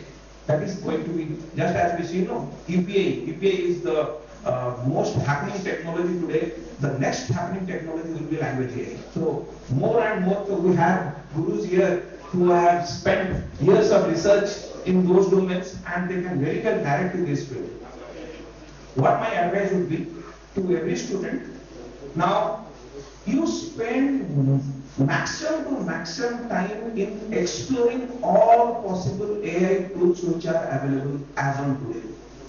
Maximum to maximum time, all possible tools. Be aware of all the tools which are available, AI tools. You don't have to be a specialist in anything. Gone are those days that you have to be a specialist in a particular area to excel in that field. No. Now, see, so what is a specialist? You spend years together to become a specialist in an area. Now, hardly that area will be relevant for a few years. After that, that area itself won't be relevant. So what's the use in becoming a specialist in that area? So now the demand is, you have to be a generalist. You should be able to do everything and anything whatever is given to you. That capability you have to build. Whatever comes to you, whatever problem given to you, you should be able to solve it. नहीं मैं खाली ये कर पाऊंगा वो नहीं कर पाऊंगा. No. Companies looking for students who can solve anything and everything. So how can you do that? So there is a very beautiful website that is called as there is an AI for that. How many of you are aware? There is an AI for that. Okay, so I'm very happy to know that one student has raised his hand. There is an AI for that. You will be amazed to know that website costs nothing less than or almost 80,000, more than 80,000 I think. More than 80,000 AI tools. Can you imagine? You only should be aware of what is your problem. If you are aware of your problem and you can narrate that problem, it will identify for you the tool. It will identify around 20 tools or 30 tools. Then you have to go to another site where you can get the reviews of those tools. Who has used that tool? How popular that tool is. Choose that tool. Hardly you will take hours. You are Gen Z students, hardly you will take hours to know about that tool. Use that tool. Come up with a problem. Come up with a solution to that problem. That is what is needed now. That means, first thing, focus on knowing what exactly the problem is. Understand the problem. Don't run away from the problem. Problem can be can be complicated to any extent. So you have to be always aware of what exactly. So for that, domain understanding is very important. Your pattern classes, you have to understand the fundamentals of every subject. That will give you the baseline for domain understanding. Any domain, retail, healthcare, finance, any domain, any problem you want to handle for any domain, for that domain knowledge is very important. Then only you can try to solve any problem. So AI tools has come in a very big way, and it is an era where you can use those tools. But there are many such challenges you have to also keep in mind. You cannot completely blindly rely on any tool. So we know like how the large language models works. So that is a bit technical. I don't want to go into that technical. So again, they are biased. They are being trained by data which is not being generated by us. It is being generated by a selected group of people. So don't believe completely whatever this tool generates. So you have to be also careful with that. Whether you are doing research, whether you are trying to come up with a solution to a problem. So you have to be aware of all those things. So keeping that in view, my first advice would be, so it is a joint advice, I would say, to all faculties as well as students. That means now all faculties must have experienced in the class how many students are really interested to listen to us. So we are in a very interesting era where students are no longer interested to listen to the classes. No. So always our effort should be to learn, to make them learn how to learn, rather than giving the content. Always our effort should be helping the students learn how to learn. So with that note, let me pass on, so I can take up any number of questions if you ask. Thank you. Hope I have answered. Like, am I missing any part of that? Okay. Any participate, we can move Any on. questions?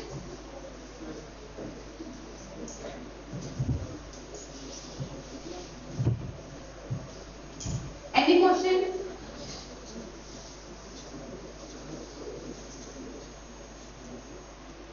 Sir, thank you, sir, for sharing your opportunity. And now I am coming to Dr. Mrityunjay Pandya, sir.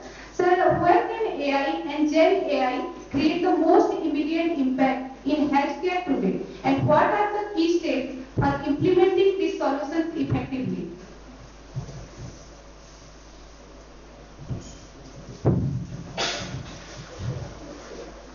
Thank you very much. Esteemed panelists, the guests from outside, and dear colleagues and dear student friends. Good afternoon, everyone. A big question has been asked to me to highlight the impact of artificial intelligence in the healthcare sector. Okay. So when we are thinking of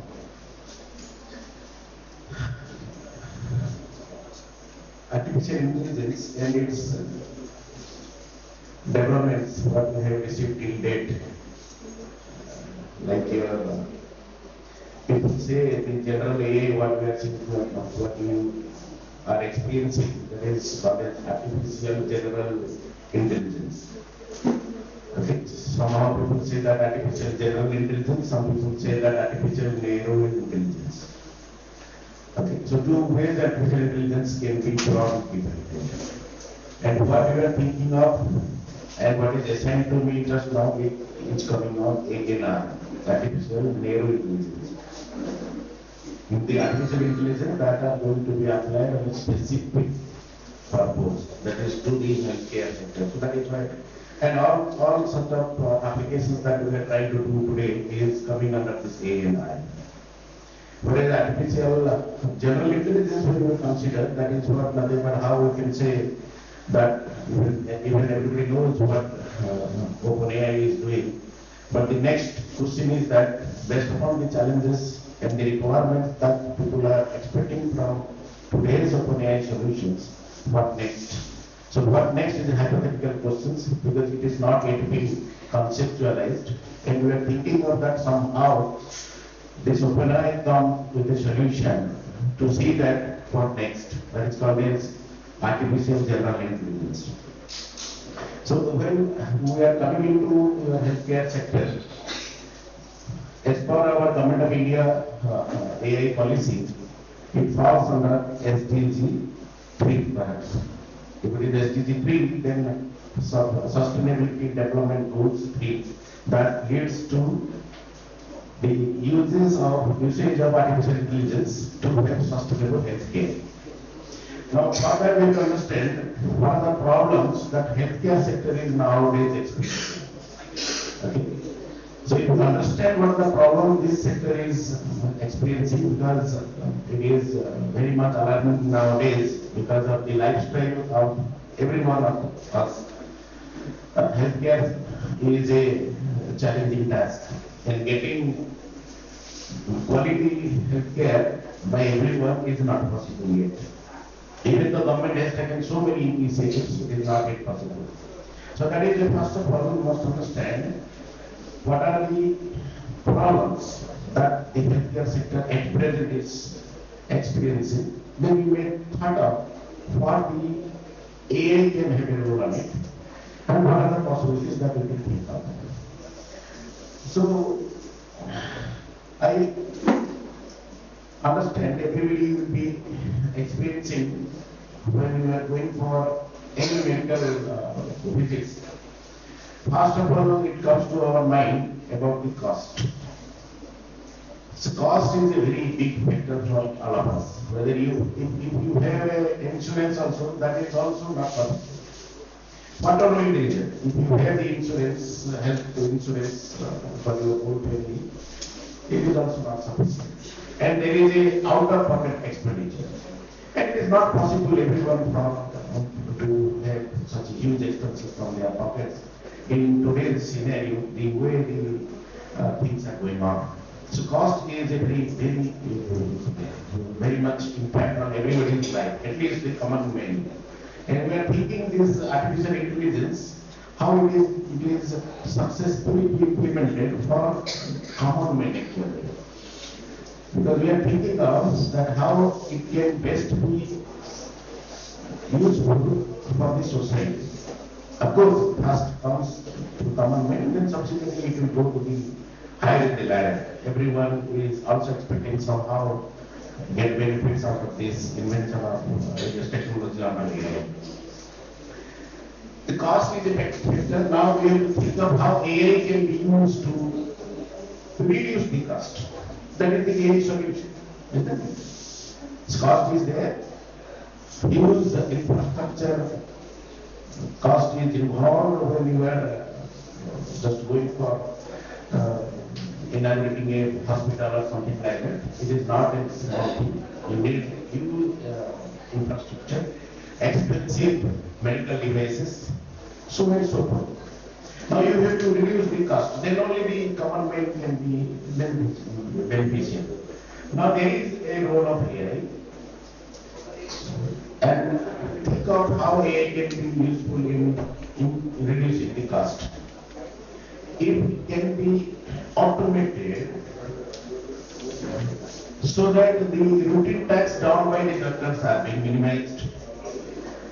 Automatic bed sharing or allotment of hospital beds are also being done. Optimized way. Then somehow there are many such possibilities are there. We go through the pros and cons of getting a quality healthcare at a less amount of expenditure. You see, these are some of the points that comes into our mind. Then you have to develop some kind of autonomous AI algorithms.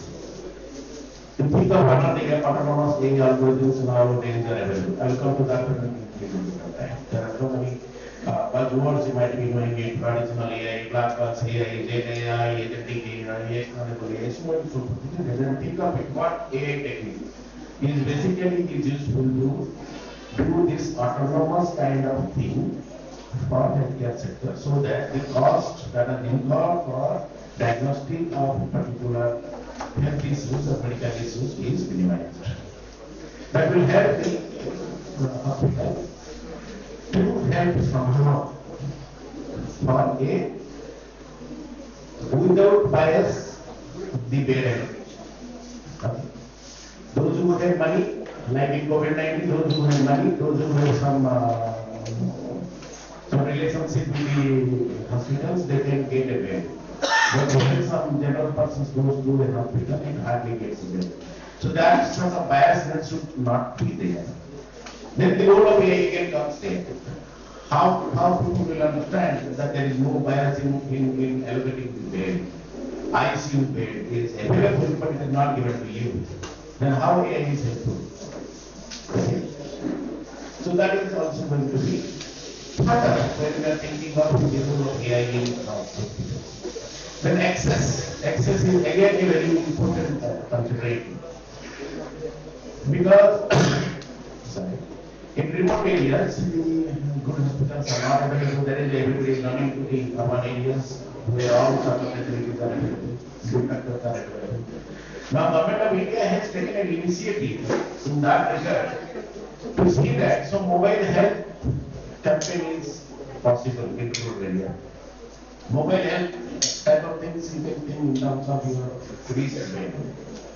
You can have a wristband. Nowadays we are having a wristband which can measure autonomously about your heart rate and can give you a message.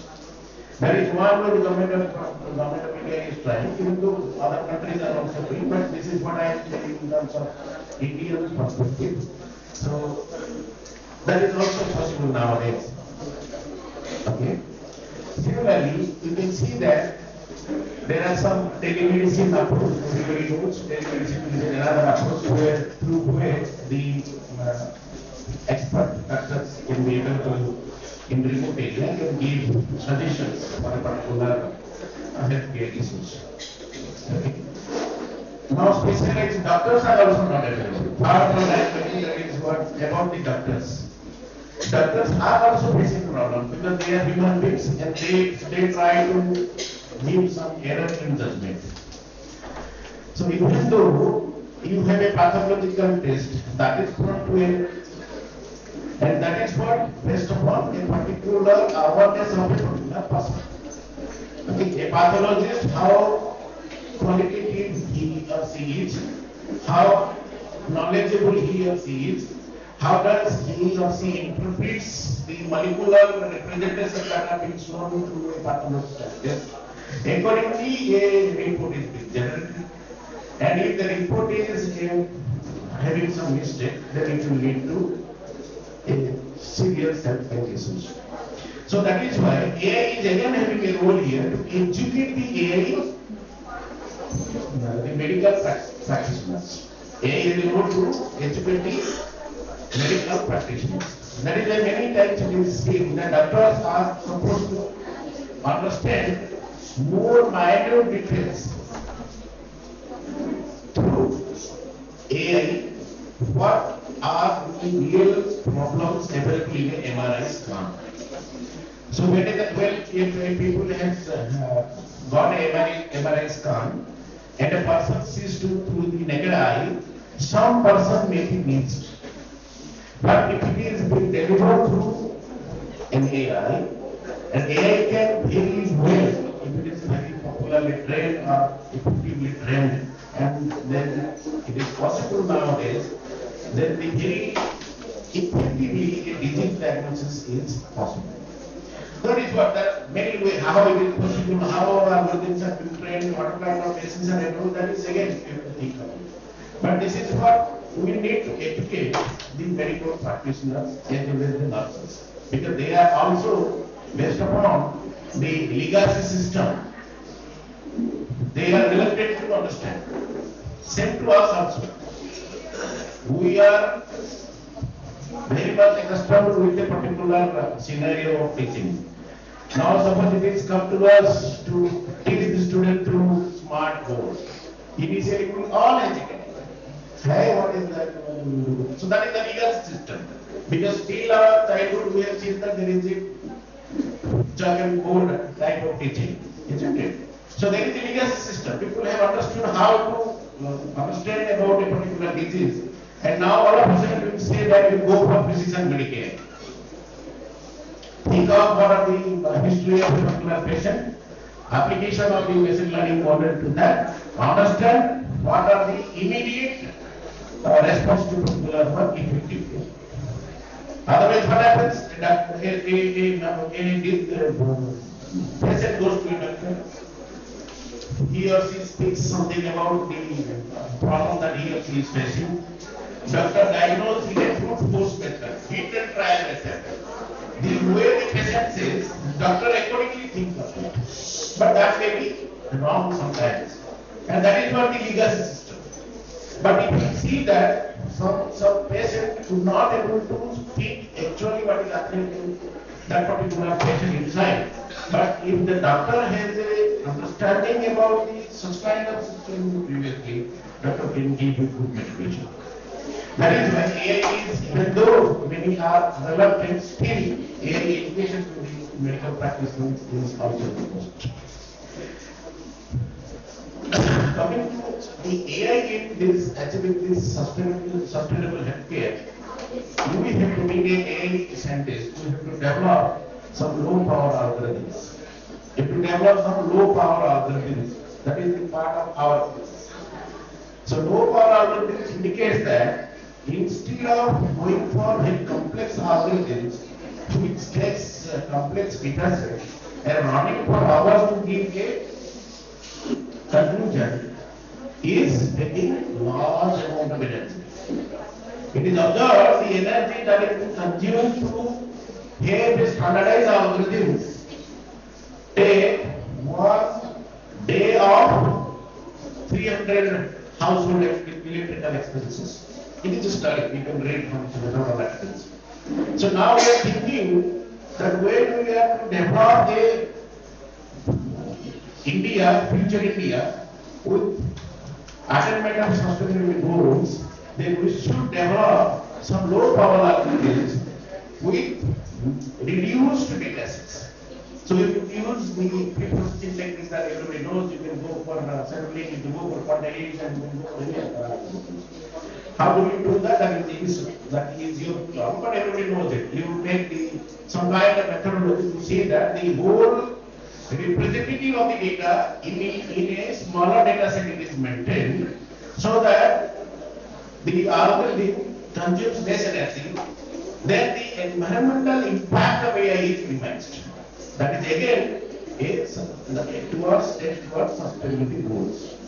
What a digital India is nowadays envisioning. Okay.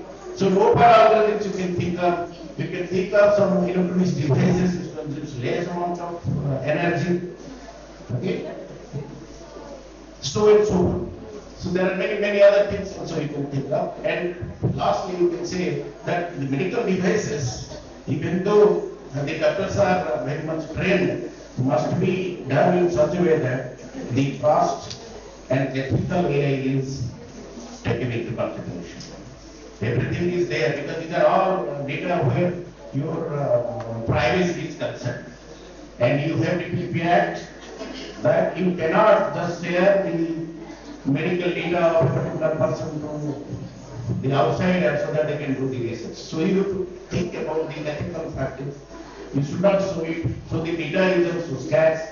You cannot do it and then when required. But the government is nowadays coming up with the open data initiatives.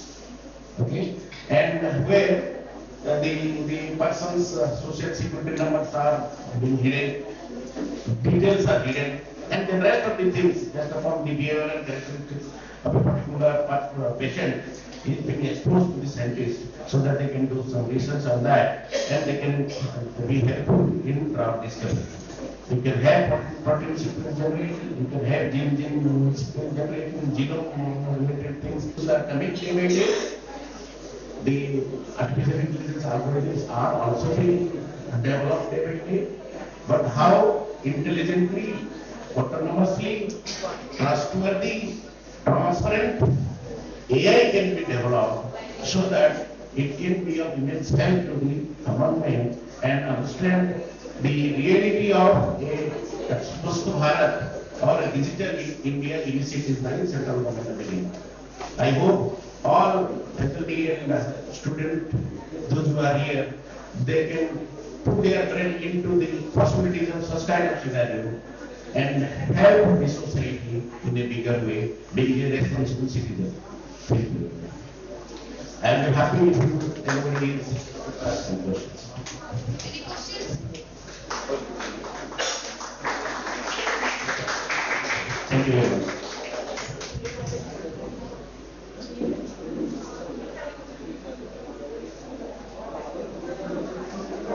Thank you, sir, for your thoughtful response. So my last question is for Dr. Pradeep Kumar Biswal, sir. Sir, how can students stay motivated and avoid being overwhelmed by fast-changing technology?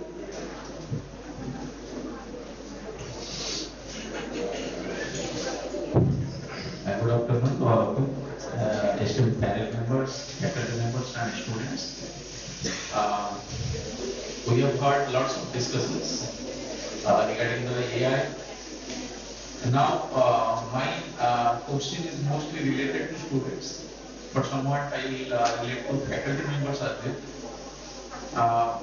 The world is changing, technology is changing. So what we should do? It is bound to change. Otherwise, everyone is changing, the world is changing. So the technology is bound to change by that. So what you should do? Should we change every day?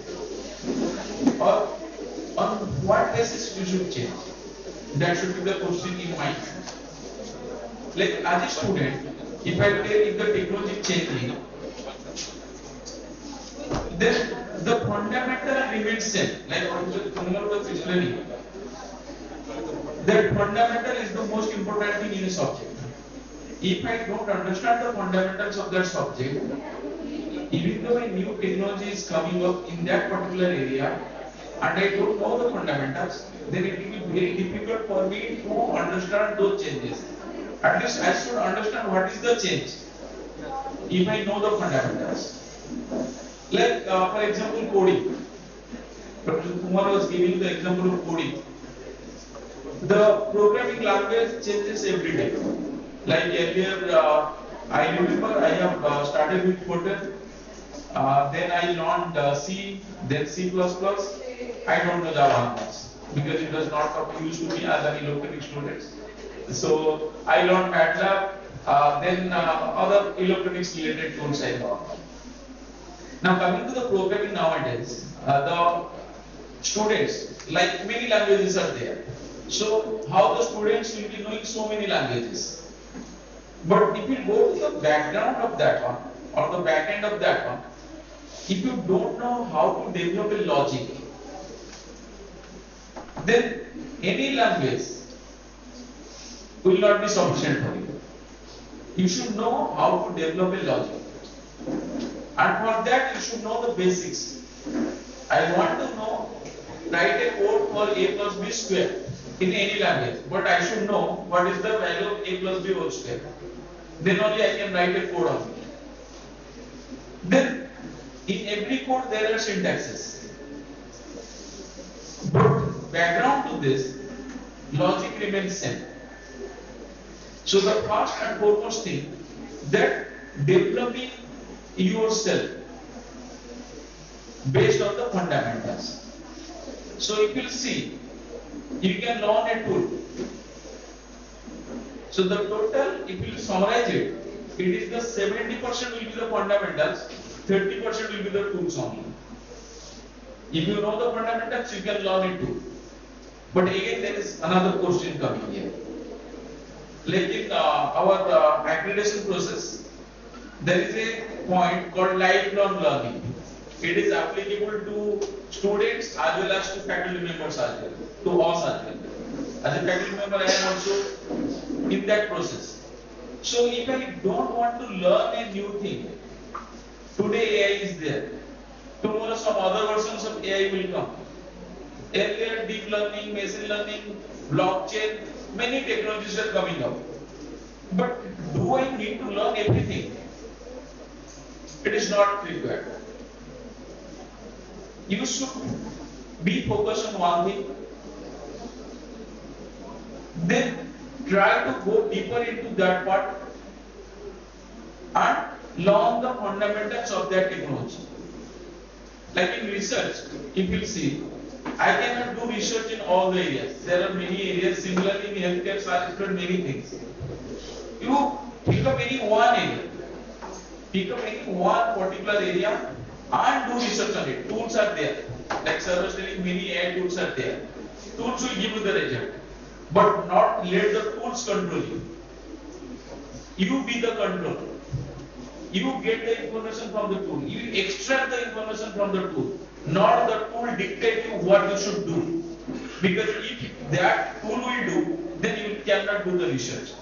Because tool will be guiding that one to each and everybody who will be using that tool. Tool will give the similar type of answer to each and everybody who will be asking the question or raising the question to the tool, AI tool. But as a researcher or as a student, what I should learn from those tools? What I should extract the information from those tools? That is more important. So using those tools effectively for my question, for my problem, that is more important rather than using the tools. Then, like I was telling before, lifelong learning. If I don't know how to learn, then it will be very difficult for me to learn a new thing. Like tomorrow's, as a faculty member, the students are more intelligent than us because it is generational change. Obviously, my children are more intelligent than me. It is evolution. But it is not that they will be able to dictate me because I have the experience with me. So I know what is done, what is right and what is wrong from my experience. So whenever I am learning, I should know that how to learn a new thing. Like Professor Palai was also telling, I should be open to learn. If I am not open to learn a new thing, then it will be very difficult for me. As a student also, whenever you have been told to learn a new thing, sometimes you may facing a difficulties in that. But that difficulty will not be there if you have the fundamental things or if you know the fundamentals. So fundamentally you should be correct. Then you should have the zeal to learn, or that goal to learn, or that lifelong learning perspective should be there. Then you will be any area that may come up or any technology that may come up in future, will be able to get it. So that is one of the most important thing for the student as well as for the faculty members as well. Like I told, like there was blackboards earlier, but now smart boards are coming up. Whether we may not be comfortable initially, but we need to know how to use it properly, the tools. That is the educational tool. So it applies to the students as well and to the faculties as well. And another thing that is coming to my mind, that whenever we are learning something like ethical learning, we should be sincere in our learning. Because nowadays tools are there that will help us to do write papers, to publish something, but whether I am doing the right thing, whether I am doing it ethically, that is one of the most important things. Because nowadays you will see in a journals as well, whenever we are putting a paper in the journal, then first they are telling that declare that you have used AI tools. They are allowing you to use AI tools, but you need to extract, like I told. So there, the declaration is like this: I am using the AI tool, but I have extracted the information and I have changed it according to my things. So it is being allowed officially right now, the AI tools. But how ethically you are doing it? Not taking others' work, not copying down everything, whatever is being generated by the AI, using your own brain. Then only we can have a good researcher or a good publication work. Again, that same thing coming to the project as well. Whenever we are applying for a project, now it is being very difficult right now, though because most of the times you will find the top 10 institutes get the projects.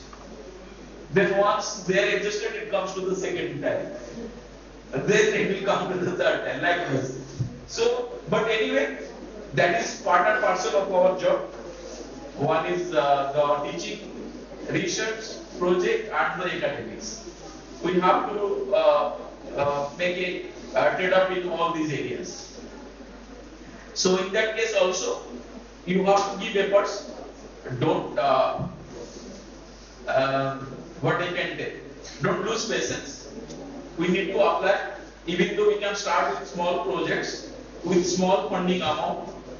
Then we can think about after, because they the agencies right now, they are mainly taking considering how fundamentally or how it will be applicable to the society and whether it will be product or not. That is one of the most important things, whatever the project agencies right now looking for. So think in that way. Ultimately, my researcher should lead to a product, and like Professor Collai was telling, that it should be a collaborative one. Whether it is student-based project or whether it is a faculty are applying for the project should be interdisciplinary and project should be collaborative, so that the many things can be combined or many aspects can be combined to develop a simple project. So that is one of the most important thing. So for the students as well, instead of reading the books, the most important will be to learn it through the projects. That's why it is project-based learning nowadays is being applied. Whether it is simple basic electronics course or whether it is an advanced course, electronics course. In a simple basic electronics course, you have to develop small circuits, small projects. In advanced level of courses, you need to develop an advanced level of projects. So project-based learning will help the students to learn the new technologies in that particular subject, and it will for the future it will be beneficial. Whether you are joining any company or you are going in research, it will be helpful in both the ways. So I hope I have answered all the points that you have asked. Many students are thinking that they will go for the software job or like that. Don't go for a research person. So they, how they think attachment is what is the importance of research? No, that again depends upon the mindset. Whether if you are learning, after you are going to get a software job where you are doing the medical job, or you want to excel in that job. There are two things. Okay, continue. I will be telling. Yes, yes, sir. So that depends upon what you want to do, how you want to excel. If you want to excel, then you need to have the research and you can do a software job. But simply writing a code, like Professor Kumar was telling, that it can be generated by the AI. So what is the role of the students here? If you are simply writing a code, you are not developing anything on your own. So to develop anything on your own, you need the research. Unless and until you do, unless and until you find out the gaps, you cannot develop anything. If you want to continue whatever the code is being done, maintaining that code, then it is not required. Research is not required. So it depends upon what you are thinking about your future. So if you want to excel, research is required, whether you are in software field or whether you are in academic field. Professor Pralay will put more light on it. Thank you, sir. Your students, here I would like to tell you, actually as far as the software job is concerned, now there are actually two types of software jobs. One is called I mean to say, I cannot say simple. I will using one word, don't mind, don't take it otherwise. It's called copy master software job, copy master. Second is called as a developer. Copy master means, so I am giving an example in the clear. Sir, professors who were doing about that actually. When we were joining in the software company, let us take an example TCS, Tata Consultancy Services. There were no categorization. For an example, only when we were entering and doing the job as a fresher in a TCS company, we were getting 20,000. I am talking about this 98, 97 IIT Kharagpur. Now what happened actually, TCS has segregated two types of jobs. One is called copy master, low quality of IT job. Second is called a developer. That developer job is nothing but the research oriented job. If you will be going for the research oriented, so then you will be good developer. Your salary, I think, sir, before 3 years, the TCS has segregated two types of jobs. One is called the low quality job. I am not technically, I cannot remember it. Let us consider level 1. Level 1 job actually.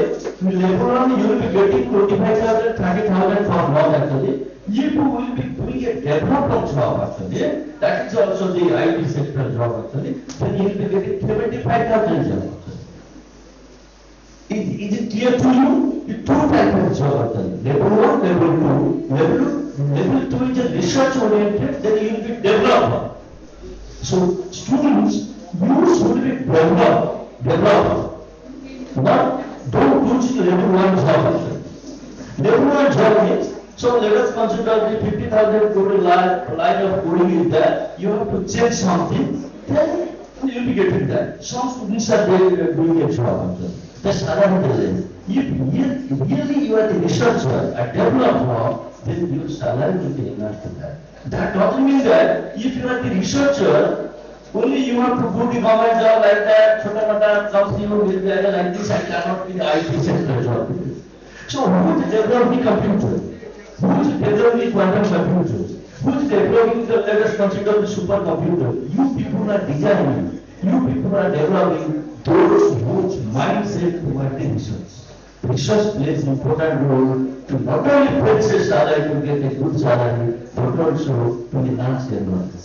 I think here you have got that answer from this wonderful Alex. Let me end here. Based on my experiences, what I got it from my students, those who are well placed in various corporate sectors, I have asked sometimes to my students that why these students will not do research. You are being placed in a software company. Let's say it's Accenture or Technocrats or TCS, Capgemini, etc., whatever it may be. Basically, they consider the software industry into two parts: product-based company or service-based company, right? So product-based company are those companies who try to develop some products. Okay. So in that way, I have seen that Tata Elxsi is a product-based company, where I have just interacted with some of the persons who have been recruited there. So I have asked what we are trying to do. They said that we have been asked to see that a vehicle, normally we are saying autonomous vehicle, isn't it? We are saying autonomous vehicle, and the Tata Elxsi is, you might be knowing it, that that company is a partner in Gandhi Abhijan. They have developed various products in this Abhijan also. And all the type of software and devices that are being developed for the Tata Motors. Tata very well, so they actually do the development for that. So how you are actually doing it? What we are doing? It is not put up to you in the class. So how do you? Because that person is very recently joined. You are the fresher. So I ask this because for you only I am speaking. Even though I have some knowledge about what the senior most people are also doing in TCS in terms of research. Because they have a research wing also. Some of my students, some of my friends, who have did our BTech and they have done their PhD from IIT Kolkata, and now they are placed in research wing of Infosys. So research is there, and there is everywhere there is research.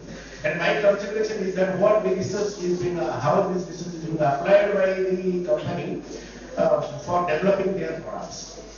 So the thing is that they have said that you write down some code, whatever languages you want to, be it Java, be it Python, be it using MATLAB, anything you use it. That is their code. They will give you a random transaction paper also. They have given them a random transaction paper.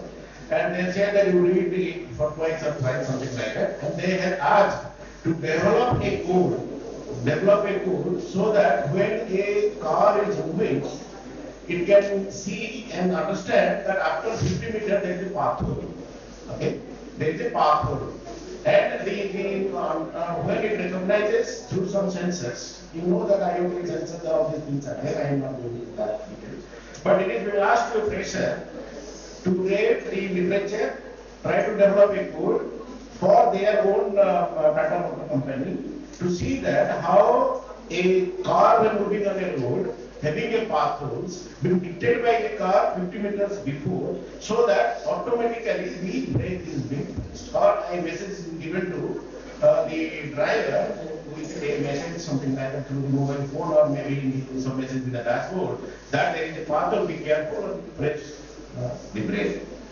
You see the importance of research there. It is not that something is being very clearly made out of it, isn't it?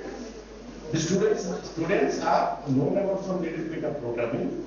They are being encouraged to think in a different way. So creative thinking, they try to understand because they will pay very minimal at the beginning, suppose.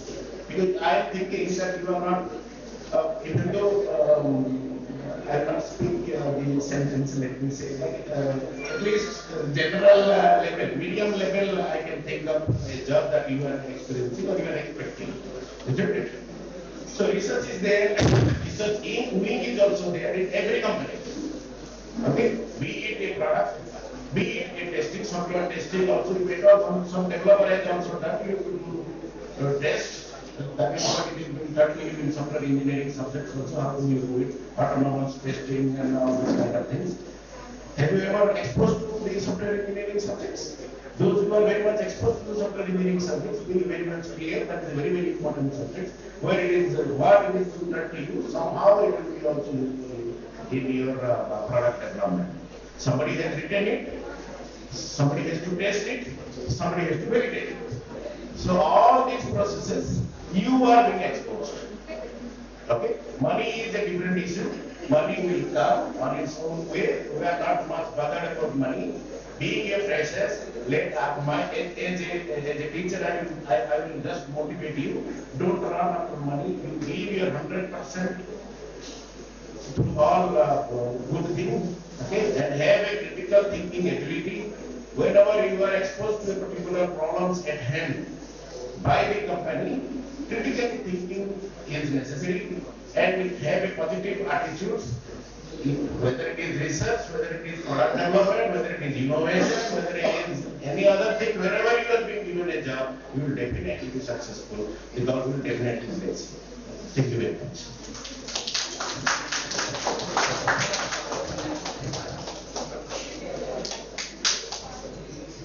Sir, thank you for making this event discussion interactive, sir. And I hope it will show a path to our students and faculty members to carry forward their research. So now I am passing this mic to Tanushree ma'am to carry forward. Thank you, ma'am. So now is the time for the presentation to our panel members.